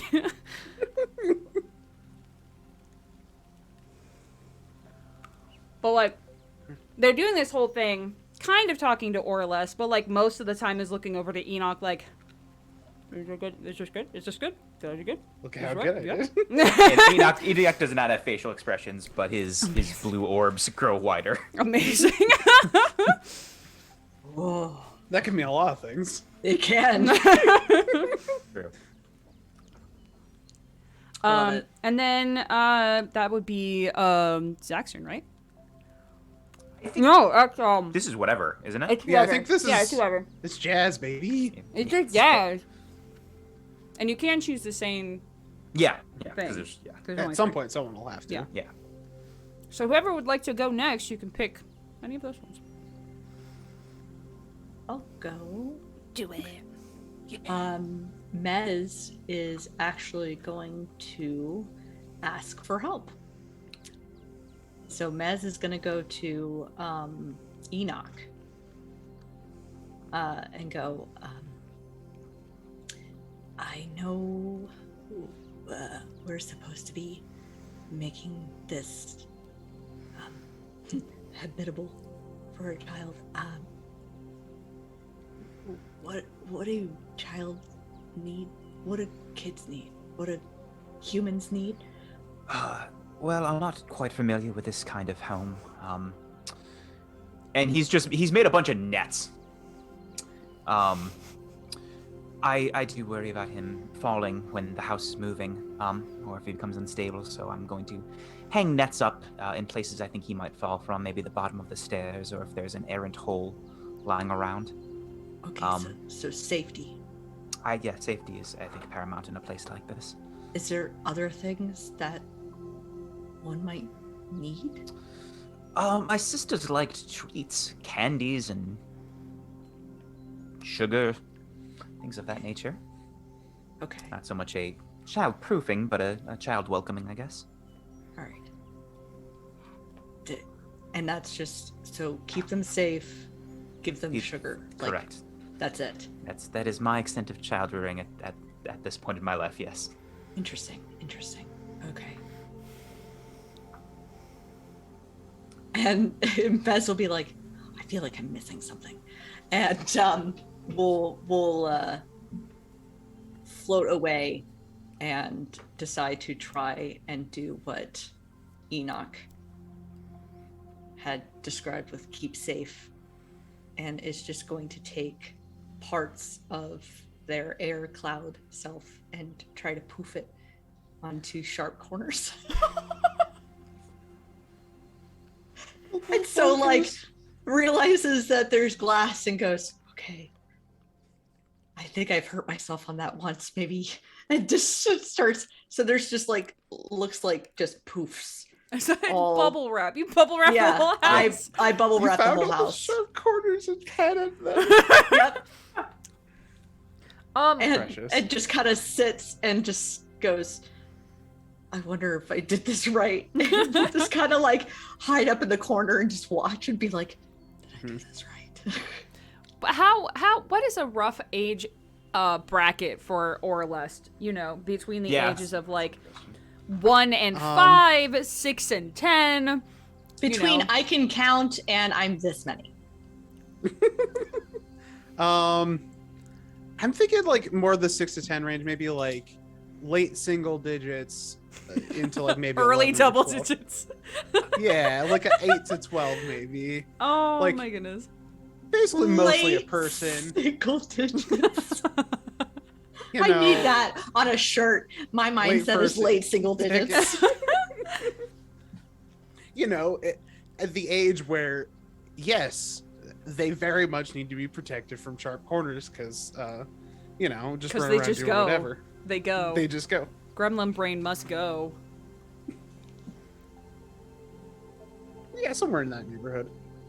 Amazing.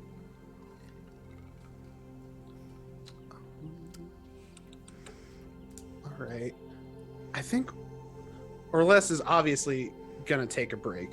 So observe a character as they're working, describe what you learn from your observations. How does it help you see them in a new light? And the thing is, 1, Orless doesn't get it, and 2, they're bored. So they're going to watch as, let's say Enoch. I think that's a fun one. The annoying younger sibling vibe of just goes scrambles up onto a counter or something to sit on. It's Enoch, I'm bored. Why are we doing this? We're trying to make the place a little more comforting and friendly for you, Orlest. Oh, what did I do wrong that we have to fix Oh. it? No, I don't. You didn't do anything wrong. I think the wizard simply was not prepared for the amount of people that are now in this place. So we're just trying to kind of carve out our own places. Hmm. Is that why the wizard made like hold up full goats now? It's like, so what's this one all about? Yeah, I don't. I'm not sure. I was looking for something. He's gonna click whatever seems like could be edible and sugary. What is it? What is that? The wizard Okay. Yeah, what's so the closest to candy the wizard can conceive of? keeps in this tablet. Okay, there is a food section, and you can tell that it's like you've eaten a lot of stuff here, and it's kind of been an eclectic amount of food. But you can tell that this is like they tried really hard to think of what would a child like to eat. So there's like weirdly colored, like basically the equivalent of like green eggs and ham, of like normal food but a different color. But then there is also this plate that is just like the most neon colored, like it looks like kind of cotton candy-esque, but like, you know that weird like foamy slime that you can see like on the internet? Like that weird like slime with like foam pockets in it? It kind of has, looks like that, but like neon colors, and it kind of looks like it might have confetti in it. Who knows? That is probably the most like outrageous looking thing. The most you're really sugar leaning looking into thing. the Willy Wonka vibes here. For that dish in particular, yes. Okay. Because there's also like, snozzberries. yeah, there's also like, you know, something that looks like it's basically oysters, and it is oysters, but it's also like the oyster shell is bright pink, and like the goo inside is like this weird light blue color, so it looks really funny. But it's literally just oysters in a shell. Not that. Never that. I will take colorful goop. And Enoch presses for 100. Yeah, so Enoch presses the colorful goop button, and it kind of, I think it just kind of like splots out into his hands. Just tip it over. I'm not sure about the goat's nail. I mean, perhaps that's a decoration of some sort. This is I think food that perhaps the wizard has included on the menu to be more accommodating. And I will hold the goop out to you. Oh, I It's do like like a little cup hand semi-solid. thing to. Yeah, like kind of ooblecky. Yeah. Oh, this is gonna get everywhere.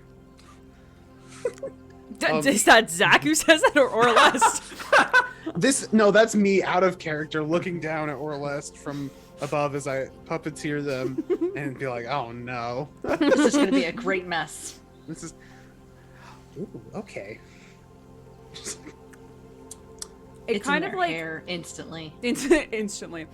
I kind of like, so like kind of like how oobleck is like solid, and so you like let it sit, and then it kind of becomes less solid. It's kind of like what this does. As soon as it enters your mouth, it turns almost into like bubblegum consistency, but like, not like bubble gum. So it's like really chewy. like saltwater taffy. Yeah. Except there's like these little pockets of something that looked kind of like this, the sprinkles / glitters has something. Yeah. As soon as you bite down on one of those, though, it instantly changes the flavor to something else sweet. So it's constantly changing in your mouth of like what flavor is in there, depending on how quickly you chew. Yeah, so I'm eating it. I'm chewing it on. Enoch, this is confusing. I like pinch off a piece and trying to hand it to Enoch. Like, could you just? He like fakes put it in where a mouth should be. It's like a berry flavor, but then after that, it's like a caramely flavor. That was Thanksgiving dinner. It's all sweet. Oops, I think that one was a mistake. that one just snuck in there. Yeah. Prime rib. It's all just meat flavors. I don't understand. I got the jerky one. What the Like hell? colorful meat goo. Do you like it though? Is this something you enjoy? Do you have any other perhaps requests?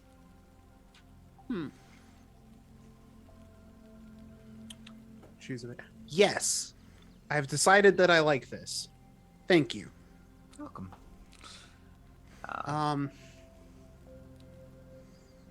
No other requests. I think this will do for a while. Okay, well, we might mix it up a little bit, for And then dinner. Does Okay. the little kid think of I'm out the room? I'm done with this conversation. I got the thing I wanted out of me doing this, Mark, and that I've learned my thing. So.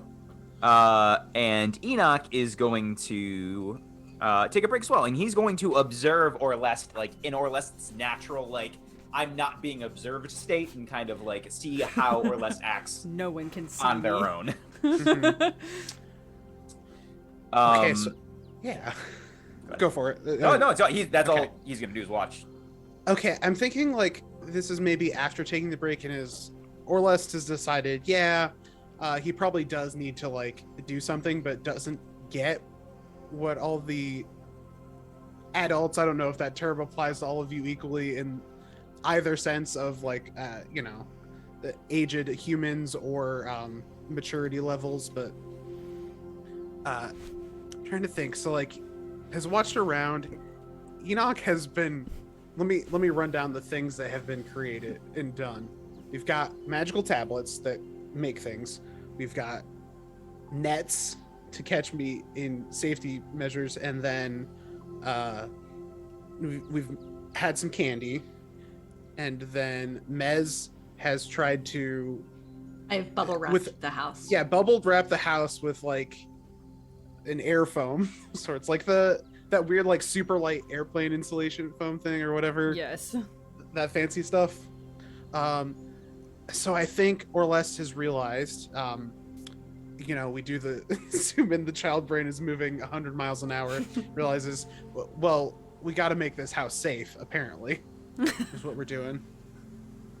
You probably didn't notice the bubble wrap until you ran into it. Oh yeah, definitely. Exit past scene, running out of the room. You hear in the distance as the camera's on Enoch, just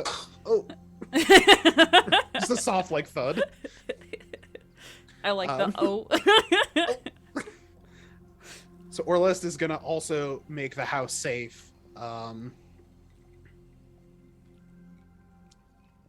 think it's funny. How is the child gonna make this house safe? I want to know. Is this gonna be like some Home Alone stuff? Yeah, I think it's Home Alone stuff. Oh my god. Okay. So the wizard's spooky door that doesn't change. That we don't know what's on the other side, but Orlest has some concerns about that, and has seen the nets and is gonna build like a cage wall, like some sort of like fortification to block off like that end of the hallway or something, and makes a very like bad do not enter sign. The E's backwards on the enter, like it's at that age where like just figuring some of those letters out all the way, how to use them good.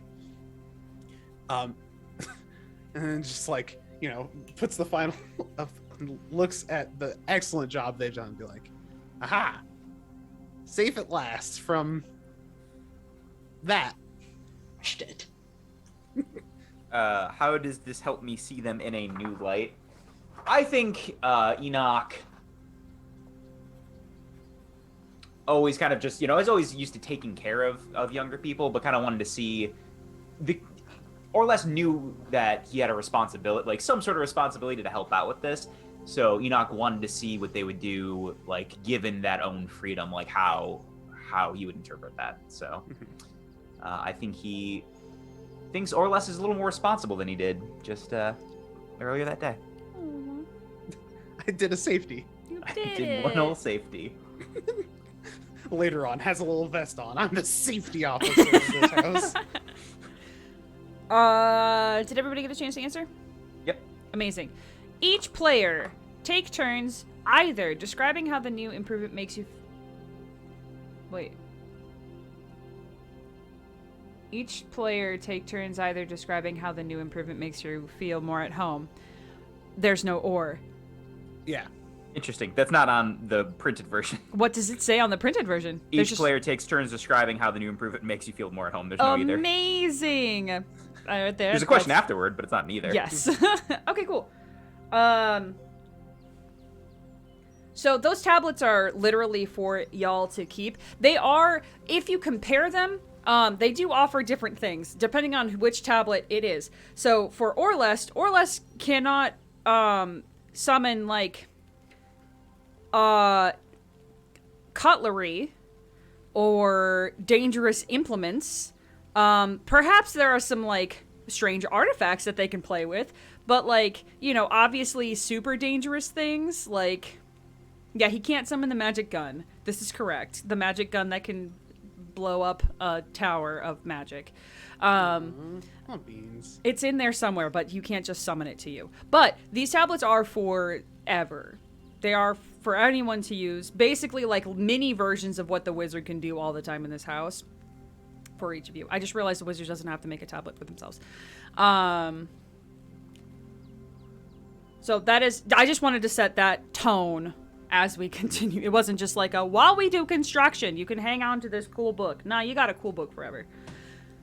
But I think for the wizard also, I think I think you can call them Wiz too, because sometimes it's hard to say wizard all the time. The extra decoration put around their door, their secret door, they're not secret door, their private room. I think they stumble upon it, and if I recall, if I interpret it correctly, Orlest did not necessarily make a super safe, actual, factual defense mechanism, but in fact did something that looked like it, but was more decor than anything else. Yeah, that's my thought is, Okay. imagine, you know, a child that has ideas that they can form are like, I'm gonna fortify this door. Mm-hmm. Take that to mean however good that Yeah. got done, but definitely not well. I think that they see this, and have kind of a similar feel as Enoch of like, aw, the little kid is learning and is picking up the vibes and is like, aw, doing the things, and then stops and thinks about like as they're like pushing past, you know, the streamers and stuff that you've put up, and like I imagine the hand is on the door handle, and then they stop and they think, were they protecting me from going into the door or from something from getting out? Why are they scared of this? Are they scared of me? And there's like that moment of pause, and then they go into the door, and it's just kind of like a weird like light fades. You can't see inside of it. But it warms their heart of like, oh, they're thinking about the safety of other people. But also, am I the one that they're thinking about saving other people from? Either way, slightly concerning. Either way, slightly concerning. But also, he thinks he's people. A child. One child, please. For me.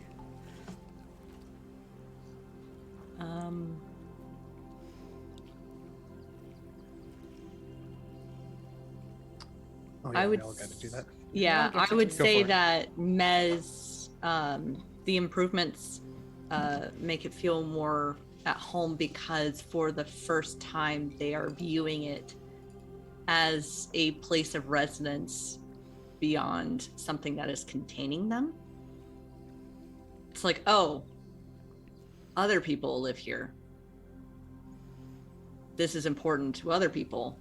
Just because I'm stuck here doesn't mean like other people are viewing it like that. And so for the first time it gave them like a little bit of purpose outside of just kind of floating listlessly. So it's like the Grinch where the heart grew 2 times that day. It's like, oh, they became a little bit softer and is allowing themselves to care more about the space beyond the greenhouse that they've created for themselves.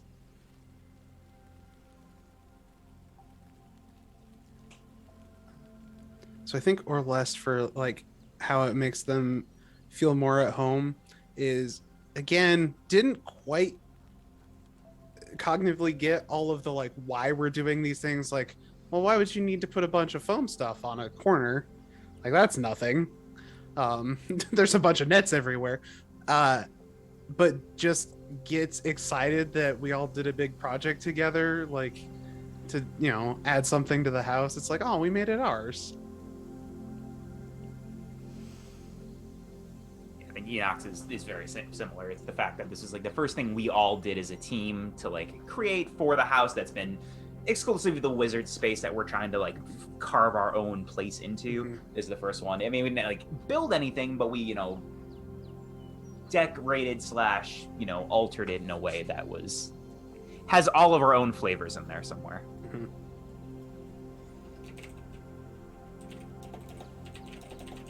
And then we all have one more question. Actually, probably the wizard has one more question at the end.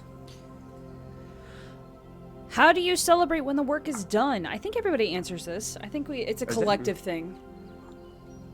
Looks like it's still just part Oh, of the yeah. general aftermath. The general, yeah.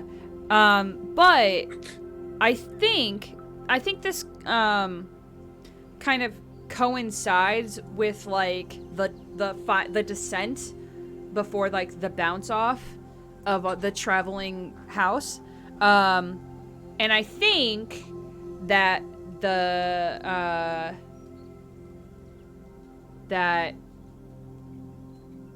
the wizard has the house stay stationary just for a moment. By a moment, I mean like evening, for like multiple hours. Is like it's on the ground. It hasn't been just like on the ground for a while. It's almost constantly like going somewhere. But there's a big like open field, and it's like just turning night. And there's like there's a picture of the world here. So it'd be kind of like in the plains area, just to the west of the fallen Colossus, where there's still like a mountain range nearby, but there's also like a foresty area nearby, and they're on top of like a little hill, and the house is just kind of sitting in the grass, and the wizard knows about this place specifically and invites you all outside as the sun is setting. Or suns? I don't know the topography. I don't know if there's more than one. As it's getting dark. And you see that all on this these plains are they're basically like fireflies, except they're not insects. It's just little motes of magical energy that just kind of like spark into life everywhere. So it looks like a bunch of little mini fireworks. But also, as the sun sets, the mountainscape turns this like brilliant shades of like purples and oranges and pinks and everything like that. To top all of that off, the wizard also shoots fireworks and has like a giant like table of all sorts of food, including the fancy candy food. Smattered smattered all over it. There's like little dancing goat snails everywhere. That is the party that the wizard throws for everyone to partake in should they wish to. And it's like it's on the roof of the house, so everyone can be involved, including Mez, who can't leave the house. Uh-huh.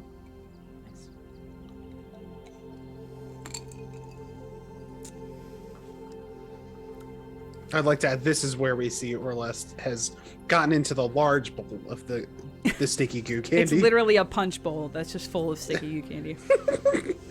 We see in the brief shots of this one just taking a big scoop. No, you again. with your small soft body have plummeted headfirst into. When I say it's a punch bowl, I meant like it's like a 2 foot deep, like almost 3 foot wide punch bowl. So Orlest just slowly sinking into it. That's it. That's us doing a project. We did it. We did home improvement, everyone. proud of us. Then anyone who crossed off a mark, write down what you've learned under the I learned section. I did it! I did it. Yeah, do we discuss those? Do we hold those until I the think you climax of hold- Act 1? I think you might hold the I learned. I don't know for sure, but it says Okay. combine with the one of the earlier ones asks for help, says you can combine it with one of the I learned lessons. So maybe you let people know if it comes into play. I don't know if it has a directory for that. Okay. So, I will look it up though. okay. Oh, wait. So I grudgingly used your power to make the family happy by creating bubble wrap. Yeah. Okay. Was I not supposed to share that? You I'm can share very that. confused. I think that's so fine. I think it's fine either way. It doesn't really Okay. give a strong. It's Yeah. up to the player, I'd say.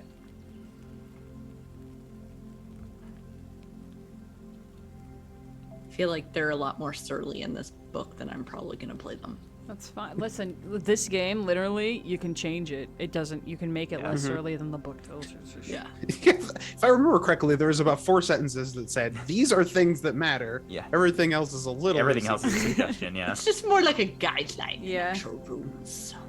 Okay. I mean, if everyone feels okay, we could do another scene. We could have Demon pick next. Yeah. You want Sounds to do good. one more? Sure. One more. Okay, and so I find that on. Page this one. 18. Okay. You just can't choose the same one, so you can't choose home Yeah. Right. improvement. I'm looking at Act 1 games. Yes. And you Yeah. probably should not pick Act 1 climax. Probably. but I Because don't that's know. the last one in Act Theoretically. 1.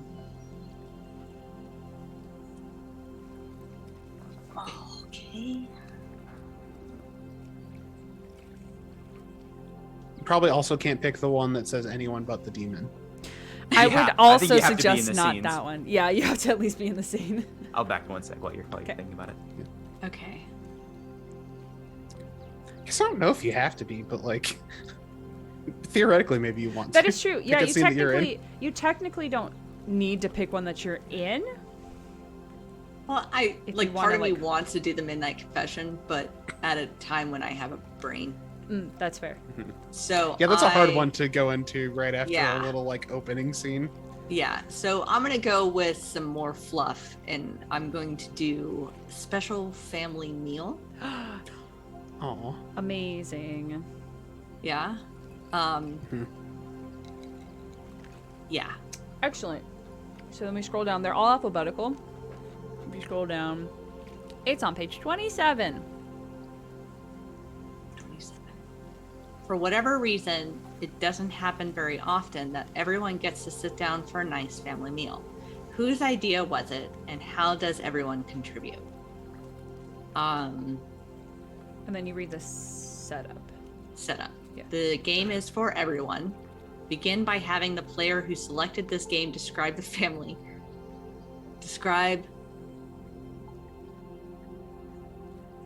Wow, that is. I am That is going a to typo. assume. I'm going to assume it's going to say this game. Describe what the family decides to make.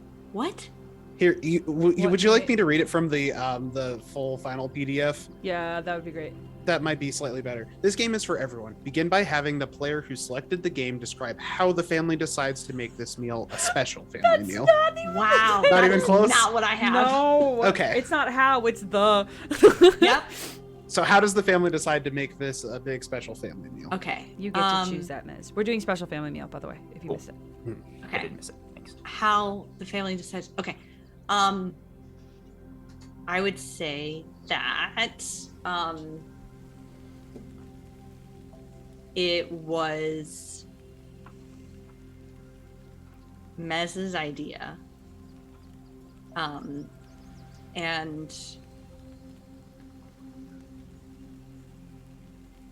it was decided because they noticed how the candy was affecting Orlist. They had eaten just so much candy now that they figured out how to get it.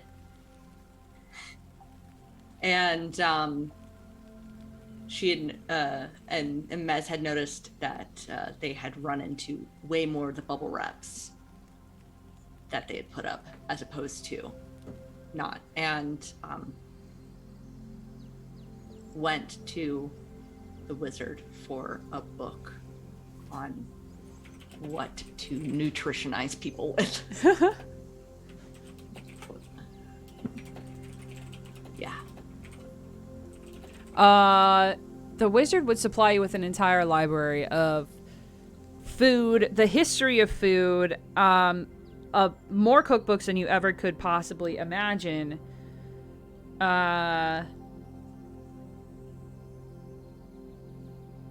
Gives all options. Not whatever Orlist has been eaten. So, is there like books for like small versions of you and what they like outside of whatever is making them climb the walls like an insect? And they vomited like twice. I feel like this is their insides were on their outsides, and I don't think that's right. Yeah, that was a side effect I wasn't anticipating. It may have been part of an experiment I was running, but actual food. Okay, actual food. Real food. And they're just gonna start like wandering into this library that they've just kind of like summoned, kind of like in the Matrix. You know how like they in the weapons room where they're just like, whew, they take a step forward and then there's just like shelves that just kind of whoosh past the two of you. I guess these, and it just looks like a bunch of like family cookbooks. Okay. They'll kind of cross their legs and they're like a little bit floaty. They're close to the ground as they kind of just flip through, and they're trying to think, okay, they like fun things, and just like trying to look at things that look like some of the weird toys that the wizard is, and it's like and stuff, and gets to spaghetti, and it looks like worms, and goes, well, worms are good. Worms are protein. So we could spaghetti.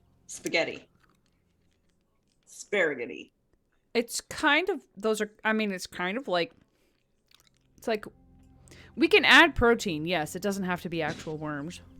I can make it look like worms. Well, it was more like it looked like worms.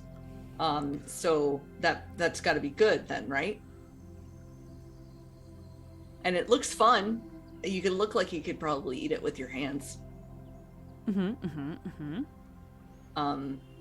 Sure. Yeah, sure. Let's give it a. We could try making spaghetti, I guess. Meatballs. That sounds pretty self-explanatory. That I can definitely. What's the meat? Well, we get to choose that. It can be any kind of meat that we want. Could be worms. Could be worms. Do kids like worms? I don't know. Do you like worms? You're human. Well, Are you eat and I do eat. I mean, I eat, but I don't know what this is. So does that sound appetizing? Worms, less appetizing than you might think. Okay. Fun, yes. Food, not really. But, however, we can go, this is a good plan. Let's take that and find other people, because there's like some extra stuff, and I'm like flip to the second page, which is like side dishes that go with pasta, whatever. That's like, garlic bread and a house salad, like Olive Garden shit. We're making Olive Garden is apparently actually an Olive Garden menu. It's actually an Olive Garden menu. It's garlic breadsticks with Alfredo dipping sauce. Yeah. Yep. Every Studio Ghibli scene has like an amazing food scene. We're like, yeah it's Olive Garden. Yeah, it's actually. But it's like it's good Olive Garden. Like it's like beautifully rendered, very clearly, exactly Olive Garden food. Yes. Never frozen. Yes. Always fresh. Excellent. Well, I assume then it leads into a very silly gathering of everyone, but then we get to do next things. Would you like to read the next things, Alex? Next, describe how each of you contributes to preparing the meal. Each player choose a role. When everyone has selected a role, answer the associated question in the following order. The roles are gathering ingredients, dishes, clearing the table, food prep, and cooking.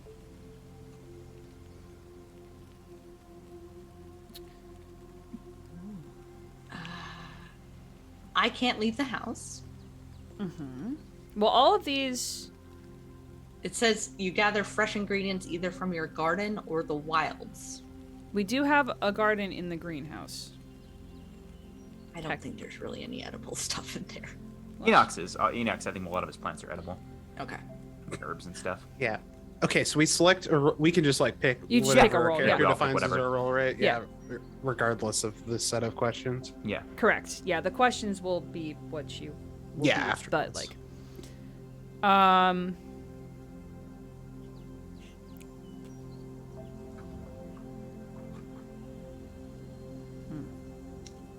I want to do food prep.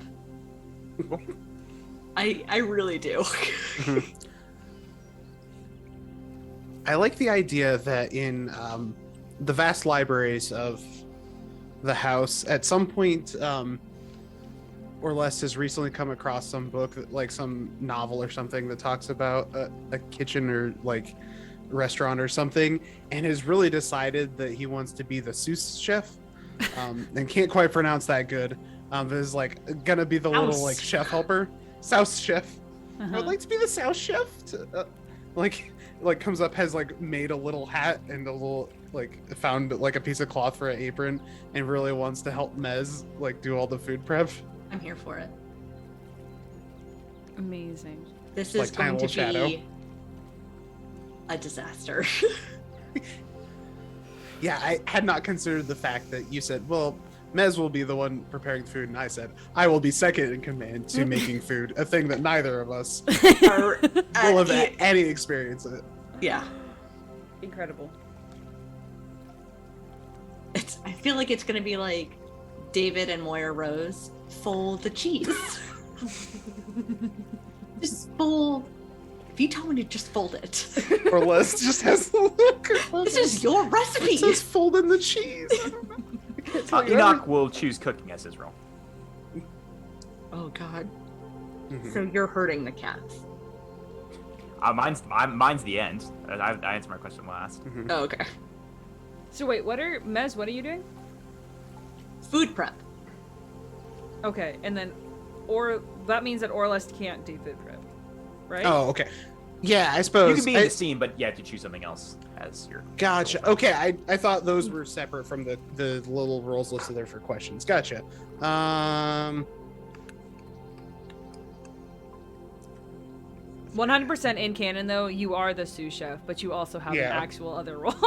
Well, then you could probably do the gathering ingredients. Gathering ingredients. Yes, Yeah. I'm gonna go find all the stuff. It's like we need worms, we need salad greens, we need It's a lot of lawn clippings. I'm gonna then clear the table because it's a really funny question. Yep. How are you going to soothe the books? Yep. Amazing. So then we start from the top, or less. Mm-hmm. All right, gathering ingredients. You gather fresh ingredients either from your garden or the wilds, maybe both. What do you bring back? What special handling does it require? I would like to ask of Mez, like, what are the directions Orless gets of like, all right, you've picked out you and Enoch are like, you're handling food prep and cooking. You've got a recipe. What's Orless set off to like grab so I can interpret how to ruin that? I will say that Mez is going to go as strict by the book as possible because they don't want to mess it up and they want to make sure that it's good for Orless and for everybody. To Mez, cooking is a science, not an art. Exactly. Yes. You do not stray. This is the one time that she cannot be wistfully free. This must be done in order. So they're going to give you the list. Interpret it how you want. So it's eggs, flour, which I assume could probably be also the budded kind. Yep. This is a verbally given list. Trying to remember from memory what pasta is from scratch. Pretty much like that with like there, but oil. that's basically it. With oil, yeah. Mhm. And then for like the meats, it will be Meat. They'll just say Just meat meat. because they don't understand what different meats are, so just meat. Interpret that as you'd like. Spices. I love this. Vegetables. Just vegetables. Just vegetables. And dressing. Let's come back Okay. with just a bundle of bandages. All right. I'm just gonna run down the little like cinematic montage we see of all these things. We're gonna start with vegetables, the easy one. Again, I go up to the garden, I open the greenhouse, I see all the plants, and I'm like, okay. And one of each. That's vegetables handled.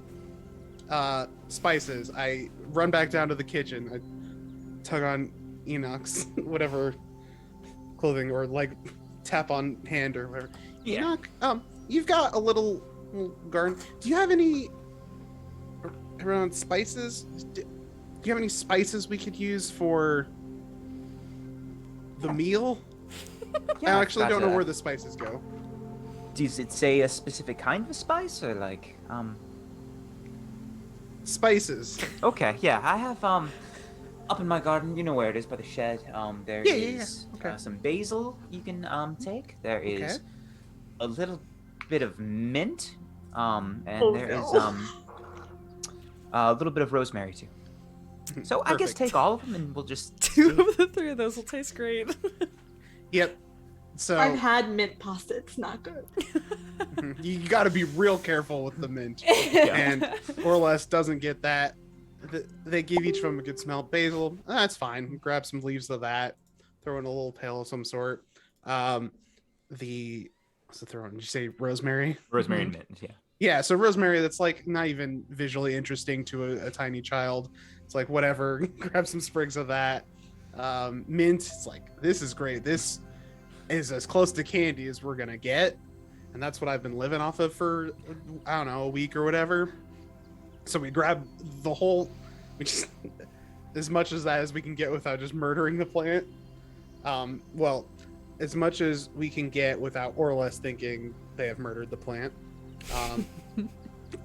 Grab some flowers just from like, not even in the greenhouse, just like from the yard area, just like some like dandelion type things.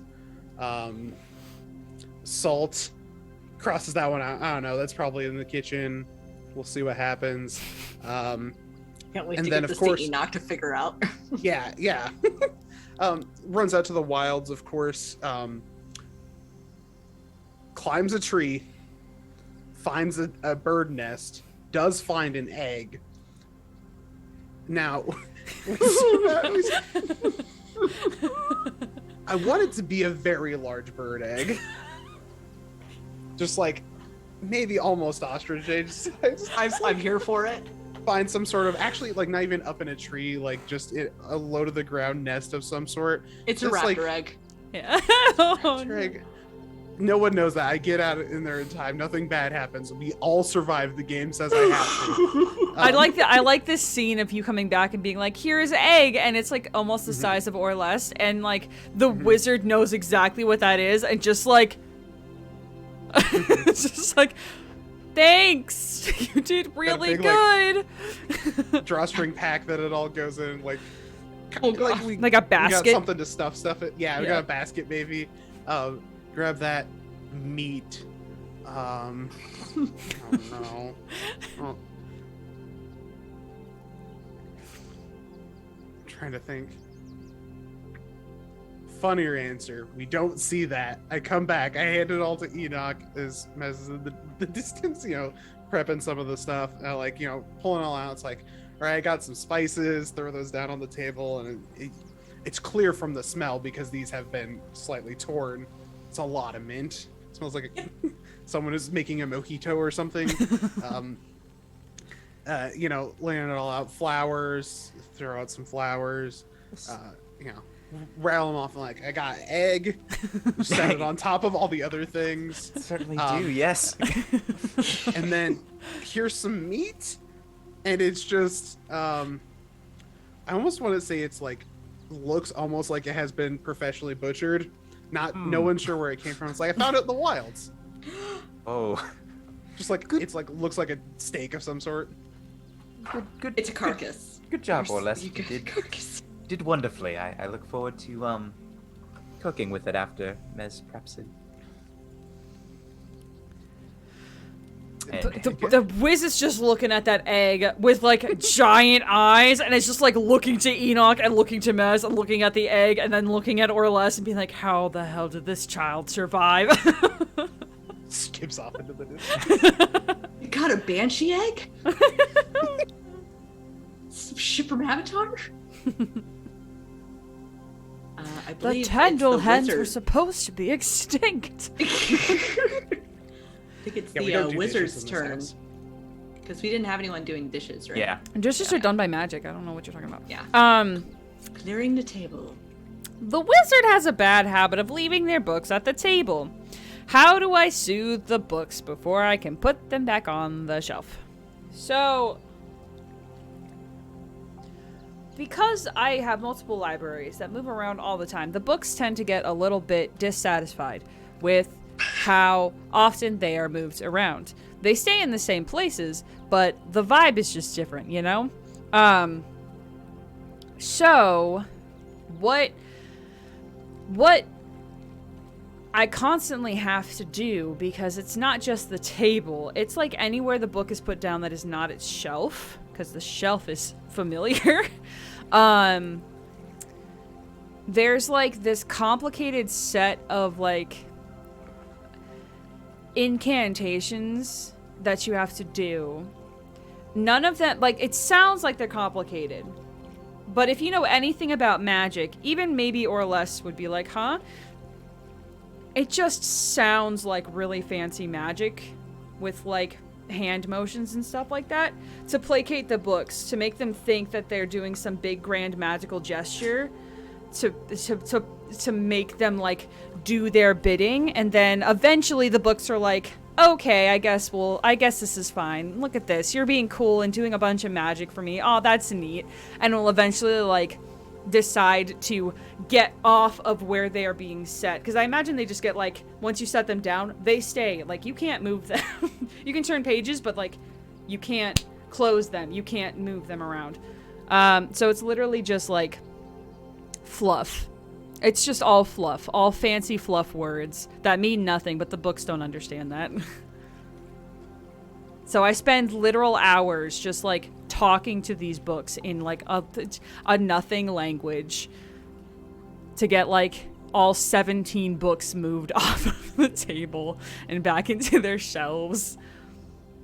I like that that's the wizard's whole afternoon getting Yeah. ready for this big family meal in the evening. It's like, I just never bothered. Listen, like I feel like at some point the wizard walks into the kitchen where everybody is, like after you deliver your stuff or wherever, and just like leans in, looks exhausted, and says, I had those things on the table because I never thought I would have to move them, so I never really thought about how long it would take to move all of them all. And then now I know. Now I know, and just kind of walks away, not waiting for anybody to reply, and gets back to it. which what a good transition to whatever disaster's happening with the food prep. So, okay. Food prep. There we go. You're helping with chopping and other food preparation.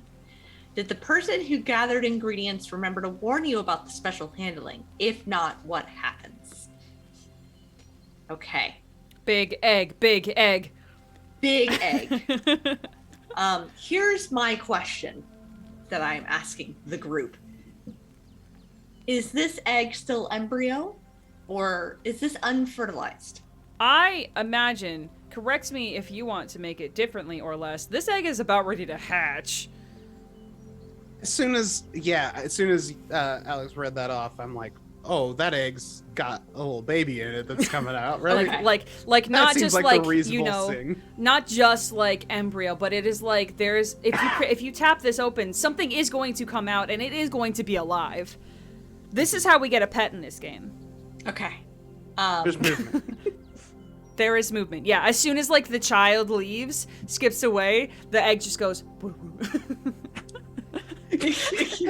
We rack focus from the wizard looking at it into the egg, and it's just it's set right here, and Mez has all the ingredients and the book, and is scrolling down the book with their finger and kind of like trying to match things, and then notices flower petals, flower Flour, and looks at Enoch. Flower?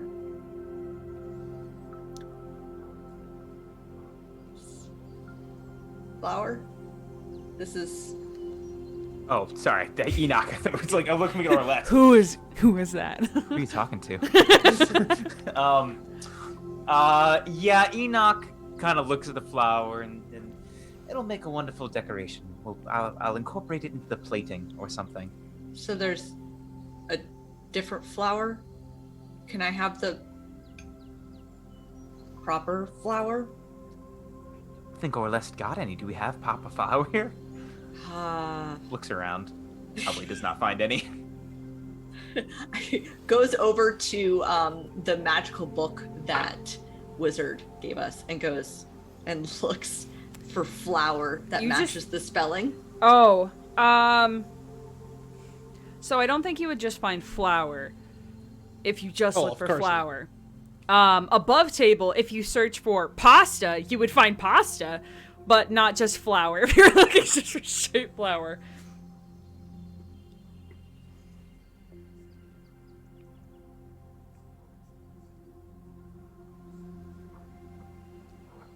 I'm going to say that there's a weird bag of flour somewhere in the back of the pantry.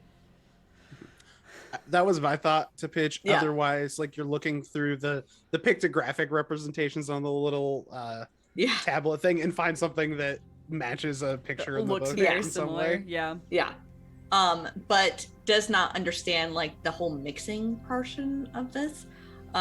So there's a bunch of dry ingredients and goes to chop all of the spices. Does not know the difference between, so all three of them have been chopped and put together, except for one large mint leaf that they use to fold the powder and everything in it. And so it's not pasta, it's just everything, because when they went to go and get the egg, it shifted and they stepped back a little bit and then they tapped on it, and they are not used to being as solid as they normally are, as they are now, and they tap on it and just poke a hole right into it.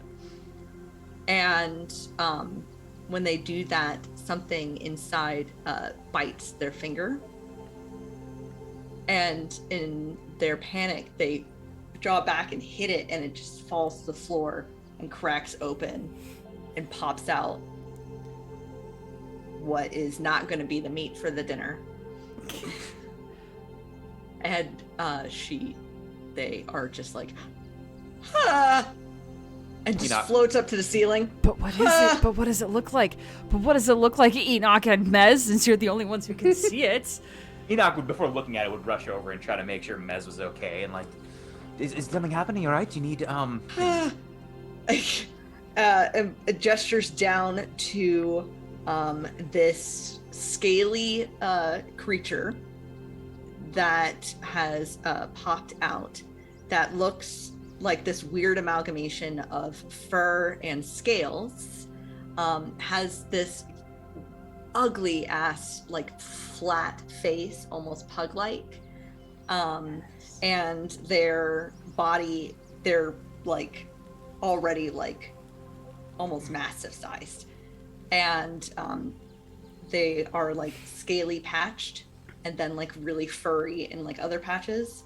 So it's just a strange amalgamation of like textures, and then a really long tail that is bald on the end of it, because at the end of their tail is a little bit of bioluminescence as they fling it around almost like an anglerfish, except for it's just like frantically changing different colors. Because it's a baby. It's a baby. And it just is like on its back, trying to get onto its feet. But it's a little wide and its legs are a little stumpy because it's a baby and it doesn't have things. And so it's kind of stuck and it's going, and she's just like, ah! Oh, no. Enoch will grab a towel and run it underwater and then give it to you first. Just hold that against your hands to make sure. And then we'll slowly make sure Orless is not close to the wild animal and then try to approach. And I think Enoch is familiar with like having living on a farm and having animals. Never one of this, nothing that looked remotely like this, but animals in general. And like it kind of is like on his knees, kind of trying to scoot over and like, it's okay. It might bite you. Be careful. Which is something Mez has never said before. It's all right. And he kind of like tries to scoop his like ghost hands underneath and like give it a little flip.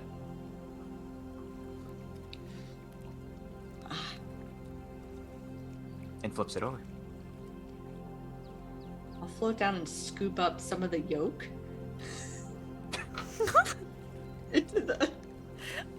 Making pasta regardless. We're making fun. Yeah, you say yolk as if it's not like It's we're not going to talk about it. There's some form of egg. There's goo. There's egg. There's goo. There's... We're leaving it that. Oh no. And wrap everything and set it for Enoch to deal with. Awesome. Yeah. So you take the clarify prepared all- ingredients and cook a delicious meal. Oh According no. to my notes, I have egg goo, basil, rosemary, but mostly mint, one whole mint leaf, and a fine butcher's steak. And there is flour. And flour. Well, there's something under the flour section. Oh no, you found it. You found it. There's I did. there's But questionable flour. It's questionable. Whether it is flour or not. It is a flour consistency and color. Yeah. It's probably cocaine. It's probably dry- it's like It's sawdust. cocaine. It's a wizard drugs. Why do you think it was in the back of the cupboard? That is Kitchen dust. drugs. It's meth. You thought I got expelled from wizard stuff because I cast magic too much. Nah, fam, I was running. It was for distributing heroin. He will try first to just he's hoping the steak he's gonna cook the steak long enough to where it's not rare. It's got to be like not well done, 'cause that's gross, but like The botulism out of Pretty it. close. cooked enough to where he's not concerned that there are parasites or it is going to be more dangerous than it already is. Cooks that. If there's some butter around, would cook it in that. Tries to make a mint jelly. It's all the spices together, so it's like there are hints of rosemary and basil, but I think there's some like maybe some strawberry jam like around, and like combines it with that to make it a like slightly more mint jelly to go with the steak. Pasta. Fuck. But you understand the concept of pasta at the very least. You've got all the stuff there. You got a. You binder. also have a magic got- book. And supposedly Flour? there's pasta in the magic book. Yeah, It like, just depends smart on enough to figure depends that on out. yeah, it depends on how much you've explored the magic book. yeah. Look, I think he does take a long time looking at the egg goo. How do Like, I come back how from do this? I can't put flour and egg goo together and hope for the best. That's the whole point of this dinner was to not like to help his diet. Like we cannot do that. So I think like does make an attempt for a couple minutes to like parse out what he's going to do, but then tries to skip to the pasta section of There's the so Mez there's is so sitting on many. the counter watching you. There's so many varieties, various kinds of pastas. Like, there's a reason there's not really flour in this house. Why make something from scratch when you can make it by magic? It's kind of like the wizard's entire life. Yeah. So he will like he's gonna keep the steak and the jelly as is to have like they did create something, but we'll order a magic pasta dish, whatever one like looks the closest to something tinged the same color as the egg goo. Oh, what color was the egg? Well, yeah, goo? what color was that, Ty? Yeah, Would you like to Alex? describe that? No, I want Alex mentioned the egg goo, so So the egg goo was lavender. oh, that's pretty. Lavender.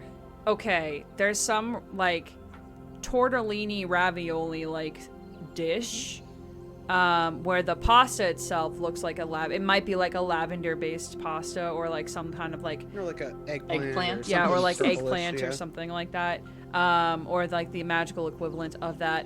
And then the sauce though is like squid ink black. So it's the most goth looking kind of pasta lavender dish. and black. Okay. Yeah. Yeah. Like my well. jacket. Yeah, I was yeah, just- yeah. The way that Enoch will plate it is he'll put like a nice cut of steak in the center for everyone with like the jelly on top.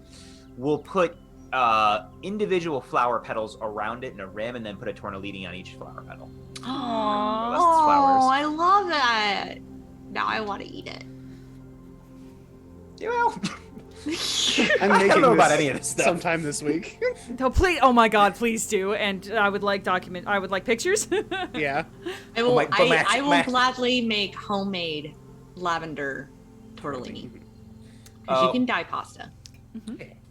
When have you cooked a meal like this before, and who was it for? Never anything quite like this, but I think he is reminded of like when he cooked for his siblings growing up, like using stuff on the farm to create a home cooked meal, something that's very familiar to him and he enjoys, and so gets a bit of those feelings back as he does this. Yeah, I'm getting the vibe that Enoch had a lot of chances to do this on the farm with real ingredients. Yeah. Like lots of real techniques I'm hearing with my Yeah. ears. Yeah. And then got egg goo and went, I don't know. We're so close. Mez is doing think their so. best. Okay. And that's it for me. Sitting down to eat. Once the food is ready, it's time to eat. The wizard serves the food. What do they say to open the meal? Say Wizard Grace. So we all sit down. We all have our dishes. Various kinds of beverages. And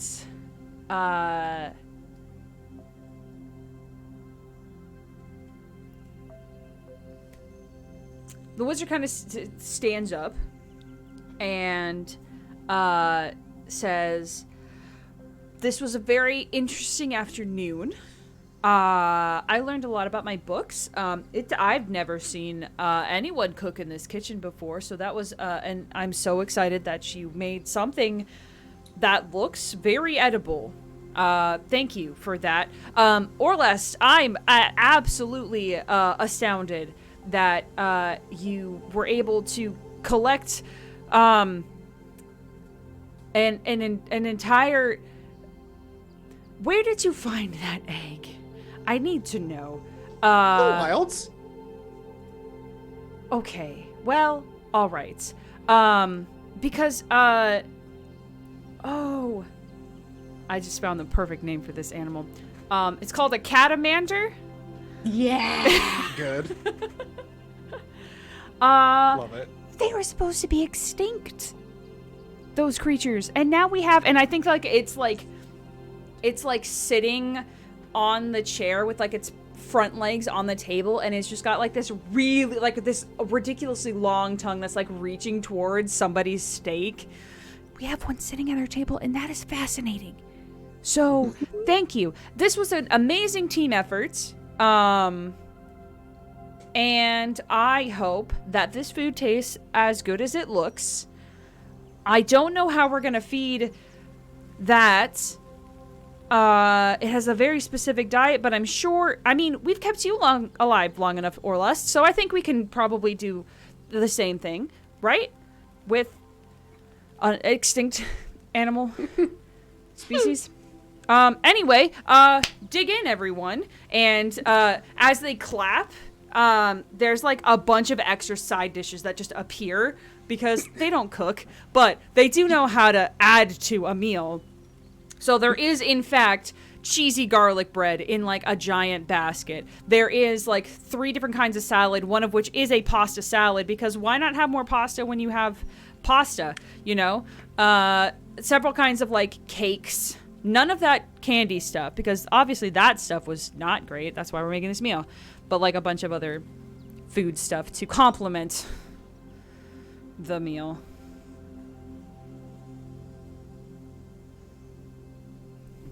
Okay, each person takes turns choosing an action and answer the associated questions. Each player should choose one of the following: ask a personal question, tell a funny story about someone else, or good naturally rehash an old argument and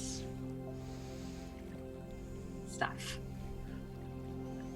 I would just like to say, like, out of character real quick, I'm really the tiniest bit upset that the aminal was so well received, because I was looking at that last one in the list, like, ooh, we're gonna have a can we keep him discussion that's come up before.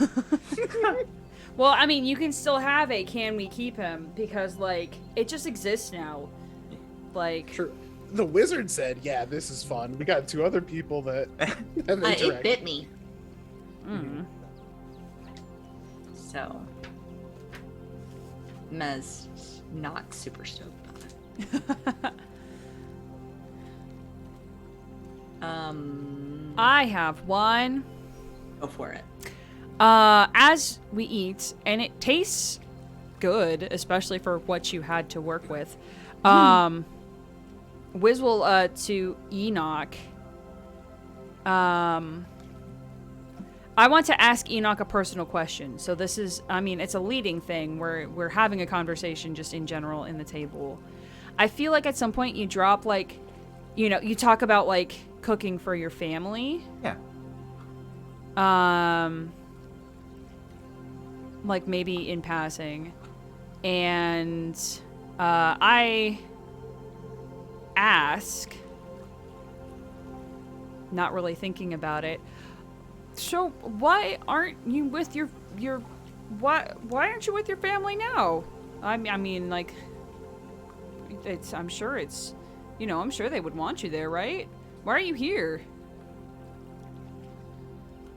Well, since I was cursed with this affliction, I, as you know, was not entirely corporeal during the first couple weeks. I did not think I could be really of use back on the farm. So until I can kind of gain my usefulness back in my original form, I don't think I will return. I mean, you made a pretty good meal. I don't know how that's useless, but...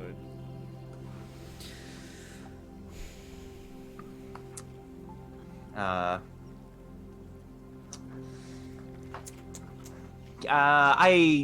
don't think he says anything. I think like he doesn't blush, but I think he turns like a shade of blue for a second and then like kind of looks down back at his meal. Plucks a tortellini into his mouth. His mouth. Doesn't mouth, his body. It's He can't eat, but nothing comes out. Like nothing, the food doesn't fall through him or anything, it's just gone. It just disappears into a void space. Yeah. Mez will look at him and go, did you like having a family? Yeah. Yeah, I think he says, like, yeah, and then, like, pauses. There's a lot of, you know, I love my family, and I loved being there. I wanted, you know, to... It'd been nice to see a little bit more of the outside world like I am now, but I care for them and about them. Yeah. Having a family is nice.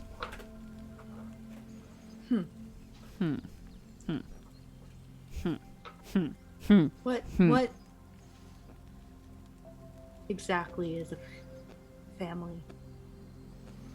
Well, in the traditional sense, a family is a group of individuals typically bound together by blood, but not always, who care for one another, have each other's best interests at heart, and want to help each other grow. Technically, I guess we're all a family right now. Even little Stumpy over there pointing. It looks like at first they're pointing to Orless, but just next to Orless, like peeking over like the table and like trying to get Orless food is the teeny tiny creature. I have something I would like to add. The creature is using its tail in front of Orless to try to distract him away from the food. This I'll try to is sneak around and eat it. the best thing ever. So you all care. Even me? Yeah. Yeah, of course. I mean, part of it is obligation, but also like for me, but also like it's hard not to care. I mean, I'm stuck here. There's no me leaving. So I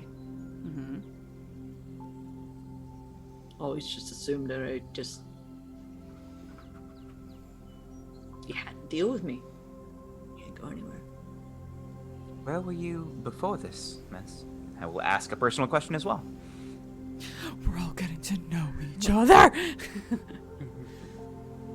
Also, as an aside, for the person you ask, do you answer or do you deflect? If so, how? So just keep that in mind. You don't have to necessarily answer. Yeah. I would say you not kind of did both. You answer, but also kind of like stop the conversation moderately soon. Yeah. It's just a little answer. Yeah. Mez will answer, and we'll just go. I was anywhere and everywhere. I just was. Do you miss the sense of freedom that brought?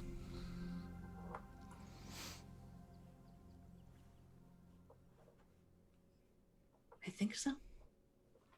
But I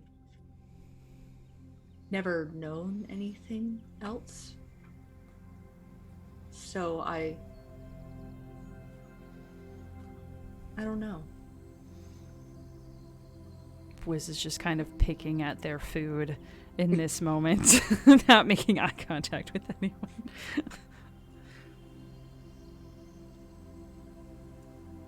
I think I would miss you all.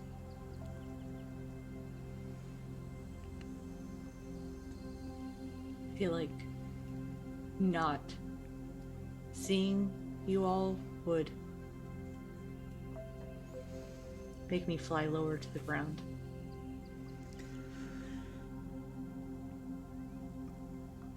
Maybe. I don't know. I don't know. It's really good food. And they'll shove what is probably garnish. Flower petals. Yep. It's like an actual potted plant that was just brought in for decoration. And just shoves it.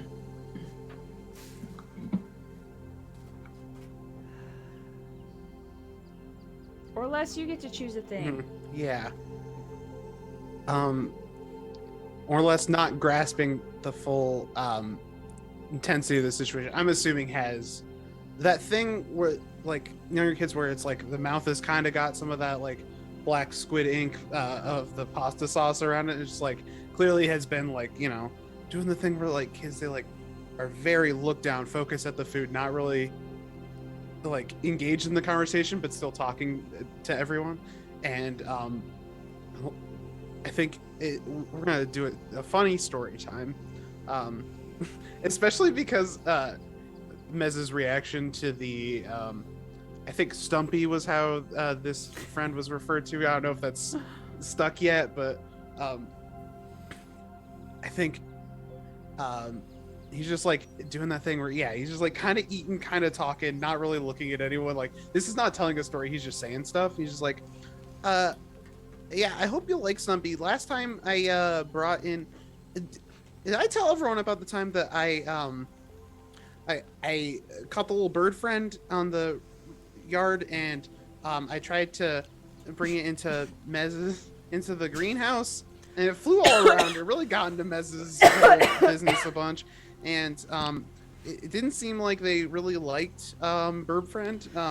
Like I brought Robert as a friend, and I'm just looks over. I hope you just like Stumpy better than you liked Robert in the greenhouse. I think we could all get along well. And as getting engrossed in this conversation, I'm assuming that our good friend has eaten a lot of my food while I'm being distracted. Quite possibly. Mez looks at this little Stumpy thing. Mm-hmm. That bitter. And then thinks back to the PTSD of a wild bird being let loose in their space and flying into them repeatedly. And just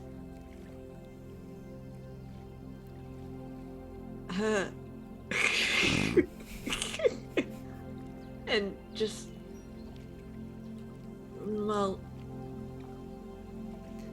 this one's not, it's cuter. I like the light tail. Oh, I like the light tail too. Just wait until it gets older. What? but she'll look at you, Orlis, and just go, you seem happy. Yeah, I would say so. Then I am happy. I feel like we kind of got this narratively, but everyone else left, but do they? And it's kind of there was a nervous chuckle in there. Yeah, I gave you a nervous chuckle. I think Wiz does chuckle as they like point their fork towards Mez and says, I remember when you had the bird problem, because didn't it get stuck inside of you for a hot second? And that was funny. That was very funny. I didn't like it. Yeah, Robert didn't seem to like that very much either. Nope. Robert went to the good place after that.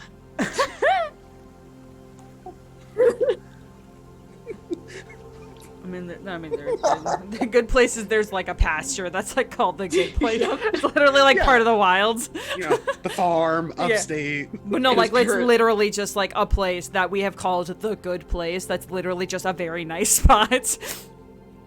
We just drive all there. Pass by. The whole physical, not physical form was really new to me, and so they got in, and then I couldn't get them out, and then it was like really weird, and then and I felt bad, and it was. I get that feeling too sometimes when like maybe stabs like a garlic bread or something and goes to eat it. It's like when I eat a big meal and then I feel like I got something trapped in my tum tum. And that's when we see what was in your tum tum. And one way or another. Why we're not eating. Maybe slow down. Clearly, it's like Orla eating like a child, has scraped off all of this like part strawberry mint jelly stuff. Ate that first, obviously. Probably tried to grab a slice of cake. My thought would be the Wiz thinks nothing of that. Maybe Enoch or somebody more responsive, or maybe Mez like trying to do this nice gesture is like, can we just actually know? It's just actually all you see is the plate rise a little bit, just out of arm's reach, and scoot. And underneath it you just kind of see like a little bit of wispy smoke as it just kind of goes. I'm reading Wiz's books. and it says that you need to eat a well-balanced meal. So that comes later and in small amounts. Because if you throw up in my bed again. I'm sorry. It's very squishy. And it smells weird.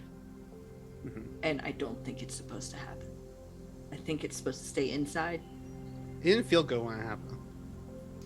Then maybe we learn together. Okay. Okay. Continues to shove garlic bread into his mouth. It's like a half full plate or something of like there's garlic bread on this half and like looks around and grabs like whatever like green bean or something side dish and like scrapes out the other half and, Like one green bean. holds the plate up like Definitely trying the steak that Enoch made.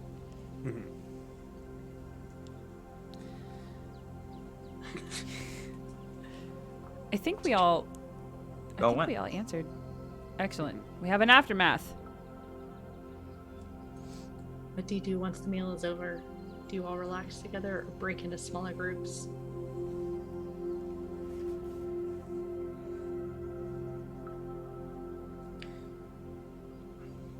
I say that Mez breaks off to one of Wiz's library to read about family. Because You that probably was find a so- lot of genealogies. Yeah, and is still equally as confused. yeah, that's probably making it worse, to be honest, if Yep. you just get a lot of like bloodline talk. I think you also, though, find tucked in, like, in a place that it shouldn't be, which is not, it is both a normal occurrence, but also this feels like unintentional. There is a very small framed picture that looks like it was just kind of like, it like fell behind a handful of books of a much younger Wiz with 3 older individuals. Well, I say older, probably like, okay, well, to Mez, they probably look around the same age as Wiz does now. And Wiz, I think, looks maybe late 30s, maybe. But there's 3 of them. 2 of them look similar to what Wiz looks like now, and then there's a third one that looks a good deal older. The 3 of them, they're not really smiling, but then this like very small version of Wiz just has this giant smile on their face.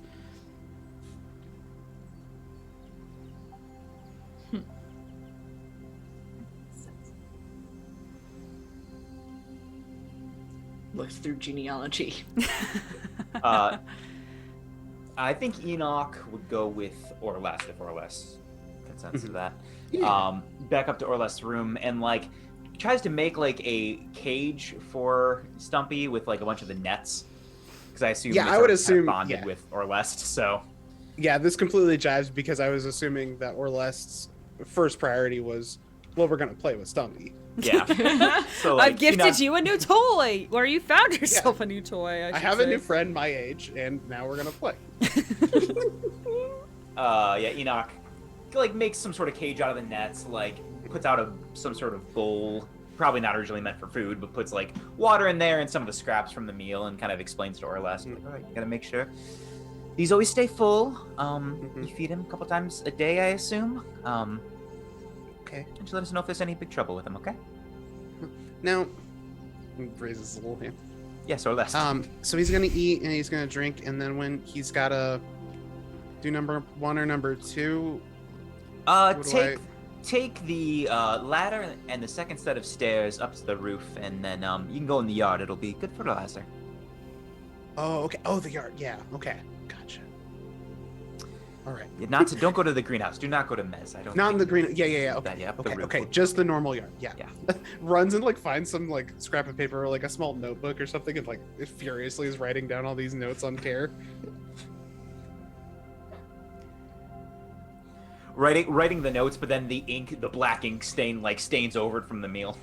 Because It's all all like hand. smudge. Sleeve. It's hard to say what's like fountain pen ink and what is the squid ink. We'll find out in a few days when it smells. Yeah, I love it. I suppose that covers me as well. Yeah. Wiz, what are you doing? So I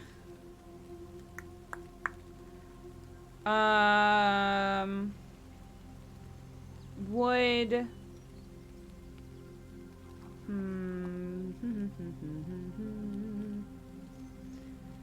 I think I would try to find Enoch probably after this, like, or before, either before or after this animal adventure. Where? Oh, good. I was gonna say probably after. I think like After? Enoch immediately knew Orless was gonna be focused on this one to take care of it. So after Yeah. that. Okay. Table has not been cleared, or less is running Yeah. after. So. Where would Enoch go then after this? Enoch Because would. Wiz knows every. Fun fact: Wiz knows where you are in the house at all times. Like anybody, like if you're in the house, you're like it's like a, I'm a white. I know you're a white. I know where you are. I know where you live. I know where you live. Enoch would go after that. Like would go up to the yard, and like you see him he's like got some remains of net and is like putting it around the herbs to make sure Stumpy doesn't like grab them and try to eat them. Okay, I would make my way up perfect. there then, and have like a piece of cake that I'm eating, like a perfectly square, like citrusy, fluffy cake. And would like wander over, see the sad disarray of your herb garden, and like point with my fork with a full mouth of cake and say, "Yeah, I can fix that." No, I do enjoy making it animal proofing it myself. I think it's rewarding in its own respect, and I am going to replant the one that Orless pulled a little too hard on. No, I think gardening has always been very calming for me. But I appreciate the offer. They kind of lean up against the house, your shed, your house My shed, shed, your yeah. shed house, My shed house. while you're busying yourself. And kind of looks up at the nighttime sky and asks a similar question to what Mez asked after a moment of like quiet. Asks you, so what's it like having a family? I think, like everything else, it has its ups and downs. When I was there, I loved seeing them every day and enjoyed, their companionship. I'd always longed to travel and, to some extent, felt, bound to stay with them. So there was, the negative side of me being there as well and feeling held back. But now that I'm gone and I haven't been there in months, I find myself missing them more and more.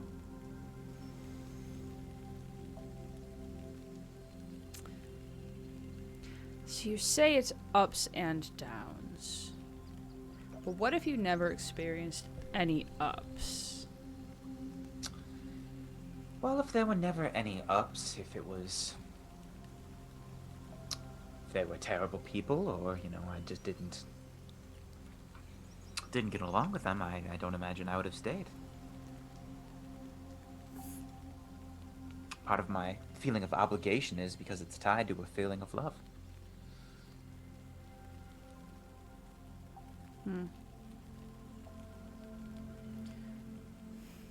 I wish. And he's like, the Wiz is just like looking off into space, isn't looking at you, and kind of says under their breath, I wish I'd thought of that.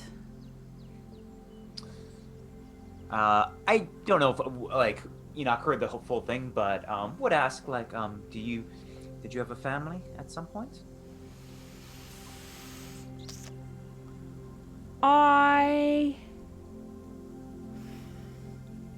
By your definition of family, no.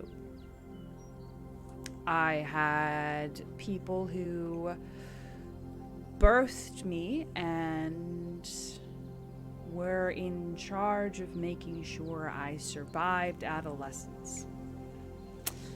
But, no, I don't think I did. Now that I know what it could be. And just like pops some of the cake into their mouth.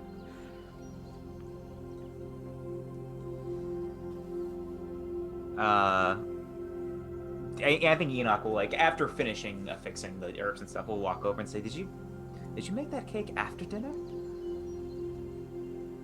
Just like hold it out. Do you want some? I do. Like, carves off a piece. It tastes like, it looks like it should be like a lemon or like an orangey citrus kind of like fruity cake. It absolutely does not taste that way. It kind of tastes like a blueberry almost. It's not anything like what you would expect it to taste like. Intriguing flavor. I find if you make it taste not what you're expecting, you enjoy it more. I enjoy it more. It's more enjoyable for my taste buds and also to watch people eat. So you're something of a chef or cook yourself? Absolutely not. I have the magic do it itself, and I just think of what it should taste like, and it just happens. Kind of. In it, a little bit. Not quite. I'm a magic chef, I guess. I cook with magic. I think that counts. Yeah, you're still a chef. You're just cooking. The method may be different, but the result is still food created by you. I guess so. Yeah, I suppose so. We'll, like, pop the last bit of the cake in their mouth. Huh. Well, I guess I'll have to give you some tips sometime about how to make better steak, because it was good, but it could be better. Well, maybe could be a next little time bit better. We'll make the dessert together. Okay. I'd like that. Kind of, like, eats the last piece, puts the last piece of cake inside the body. Amazing. I'm gonna mark off share a painful truth about yourself to the cursed. Huzzah. Yeah, I marked off. So that's the end of that scene, so we can talk about what we marked off if we want to, and give your lessons if you want to, too. I learned what family really is. Cute. And also that I didn't have it.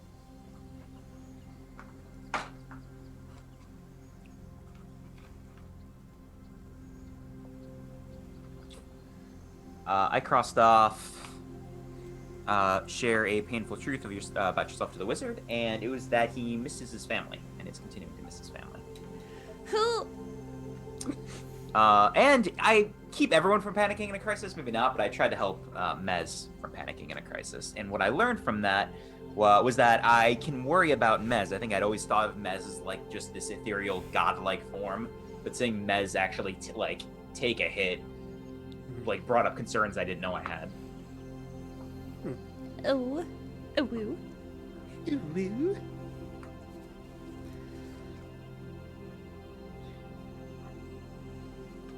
I will say, I'm gonna mark off struggle to perform a mundane task because of your strange body. Such as cooking? Amazing. Your strange body. Such a well-written one. I really like just the phrasing on that was really good.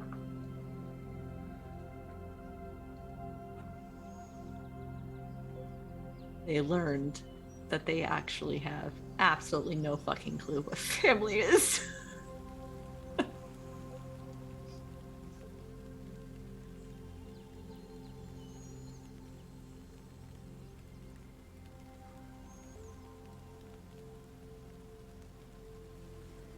Is there anything for small baby?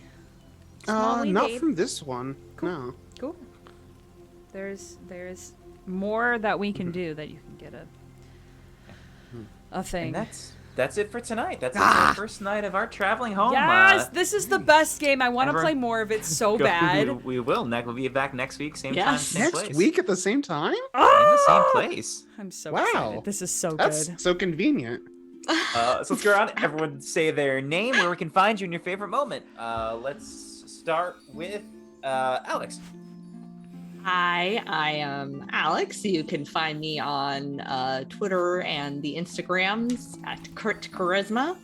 I'm not really ever on Twitter much anymore, but I do post stuff on Instagram if you like pictures of cute puppies and me figuring out how to curl my hair. You can find me here on Wednesday with the other ones. with the other ones. With the others. This is my life now. Yeah. That's it. That's me. Zach. Me. Yeah, you. You're you, and now it's me. That's how it works. I'm Zach. You can find me on the internet places at Zachary20XX. Zachary like my name, 20XX like the spooky future cyberpunk year. I don't know. I do like streams now, I guess. Yeah, you do. That on Twitch as well. I've been playing some, I don't know. Finished Breath of the Wild. We played some Description. That's a spooky card game. I'm trying to bully Maria into playing too. So I guess that's what I do now. And then you, I guess, can also now find me here on Wednesdays as well. I will continue to be here until they kick me out. Oh, this is exactly how I got in, and now they won't let me leave. So Same. welcome. Now you're here forever. This is how You we live here get you. now. Yep. Dave will never get rid of me. I'm like a rash. Yeah. Mhm. Gross. Do I have to make Maria go next? Does I have to do the wrap up part? I'll go last. Yeah. What was your favorite moment? Okay. Favorite moment from the game? Oh, favorite moment. But also favorite moment from you, Alex, if you had one. Yeah. Yeah, I was gonna say, did you get one? Do you have one? I mean, there's a lot of very good ones. I'm trying to think through. I liked the idea that in that first scene, Mez's like contribution was like, all right, we got to safety proof the house, and then comes up with the real world thing of like padding corners, but with like little bits of their form. That was just like such a sweet little touch, and I really liked it a lot. Oh God.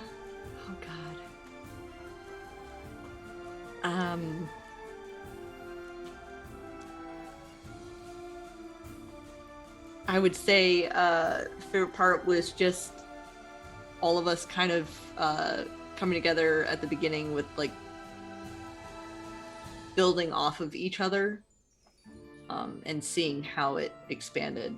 I know that's like a myriad of things rolled into one, but it was still just a fun process to build a world like together. It's nice. It's so nice.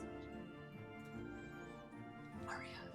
It's me. Hello. I'll say my favorite moment because I have a handful of things going on. My favorite moment from this night, besides I agree, the world building is phenomenal. I am a glutton for collaborative world building games, and this is the one of the best that I played. It's also so very wholesome, and I'm so very glad for wholesome games right now. But my true favorite moment of this game is that we manifested a pet, and we did in fact get one. The first session. So this is good for me. This is very good for me. And also realizing how actually important the wizard was after we started playing. I didn't It didn't fully register until we started playing. And I'm like, all right, exciting, great, good, great. All of that together was very, very good. Things that I'm doing. You can catch me streaming 5 days a week now. I stream Sunday with James in the evening. I stream Monday in the evening with Emma. I stream Tuesdays and Thursdays in the afternoon and Fridays in the evening. Bam! Lots of streaming on Happy Capture, twitch.tv/HappyCapture. You can also find me Thursday evenings every other week, starting this week on twitch.tv/Waffles Maple Syrup, where I play a Pathfinder 2e game. It's gonna be spicy this week because we almost died and now we get to deal with that socially. It's gonna be really good. Really, really good. What else am I doing? Oh, Friday at 9 p.m. Eastern, I am on a panel with a bunch of other Hispanic and Latino people. We're gonna talk about being Hispanic and growing up that way or not growing up in the culture and all sorts of things. And it's going to be very, very good. 9 p.m. Eastern Standard Time on Lonzo Gonzo _ twitch.tv/Lonzo Gonzo _ That's all I'm doing, I think. That's it? Okay. I think. I also do art. Please pay me to do art. You can find my website on my Twitter. Happy Capture everywhere. Let's go. The ends. Now I'm done. Give me money to make you cool things. Done. Ty, tell us up more things. I'm Ty. You can find me at Baller and Brawler on Twitter. You can find me here Wednesdays for the next couple weeks as we play through our traveling home. You can also find us on podcast at Mythos Mystery Society and on YouTube, where Dave uploads all of our sessions with music and sound effects, and they're a lot of fun. He's currently uploading our second adventure in the Dad Ventures campaign that Crix is running, which is just it's nonsense. If you want to watch, just nonsense for 2 hours, that's from where two dads and two not dads who are playing. Don't forget, dads. also on TikTok. Also on TikTok. Oh yeah, we're on TikTok now too. Yeah, if you want to watch Dave's that clips. always. Look at that. Yeah, when it pops up on my For You page and it's me, it freaks me out. Yeah. And Dave just finished uploading the Seventh Circle to podcast on YouTube. Watch that if you haven't. It's a fantastic spooky game. It's so good. It's Very terrifying. nice. And the Fear Itself system. My favorite part of tonight. There was everything. The world building. I love the little pet. I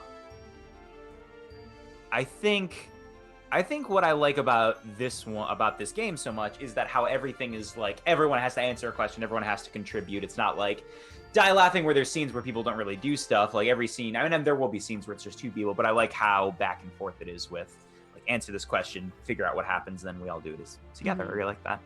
Yeah, there's another one that I was telling Ty about called In Dreaming Avalon. That is a similar kind of gameplay style. There's also another one called, I think, Hearts and Magic that I have that's like very magic, like social light game kind of thing. A very similar gameplay style of like you have scenes that you choose to play in an act, and sometimes you can roll dice maybe. But it's very, very like collaborative, like it's super collaborative. I love it. It's so tasty. Give me more. I have one called Prism that is literally just relationship building and intimacy. That's lovely. Gonna open a million tabs for all of these. Buy 'em all. Amazing. And that's it. Those are my favorite moments. So you will find us same time, same place next week here in Mythos Mystery Society. Yeah. Bye, everyone. Bye. Bye.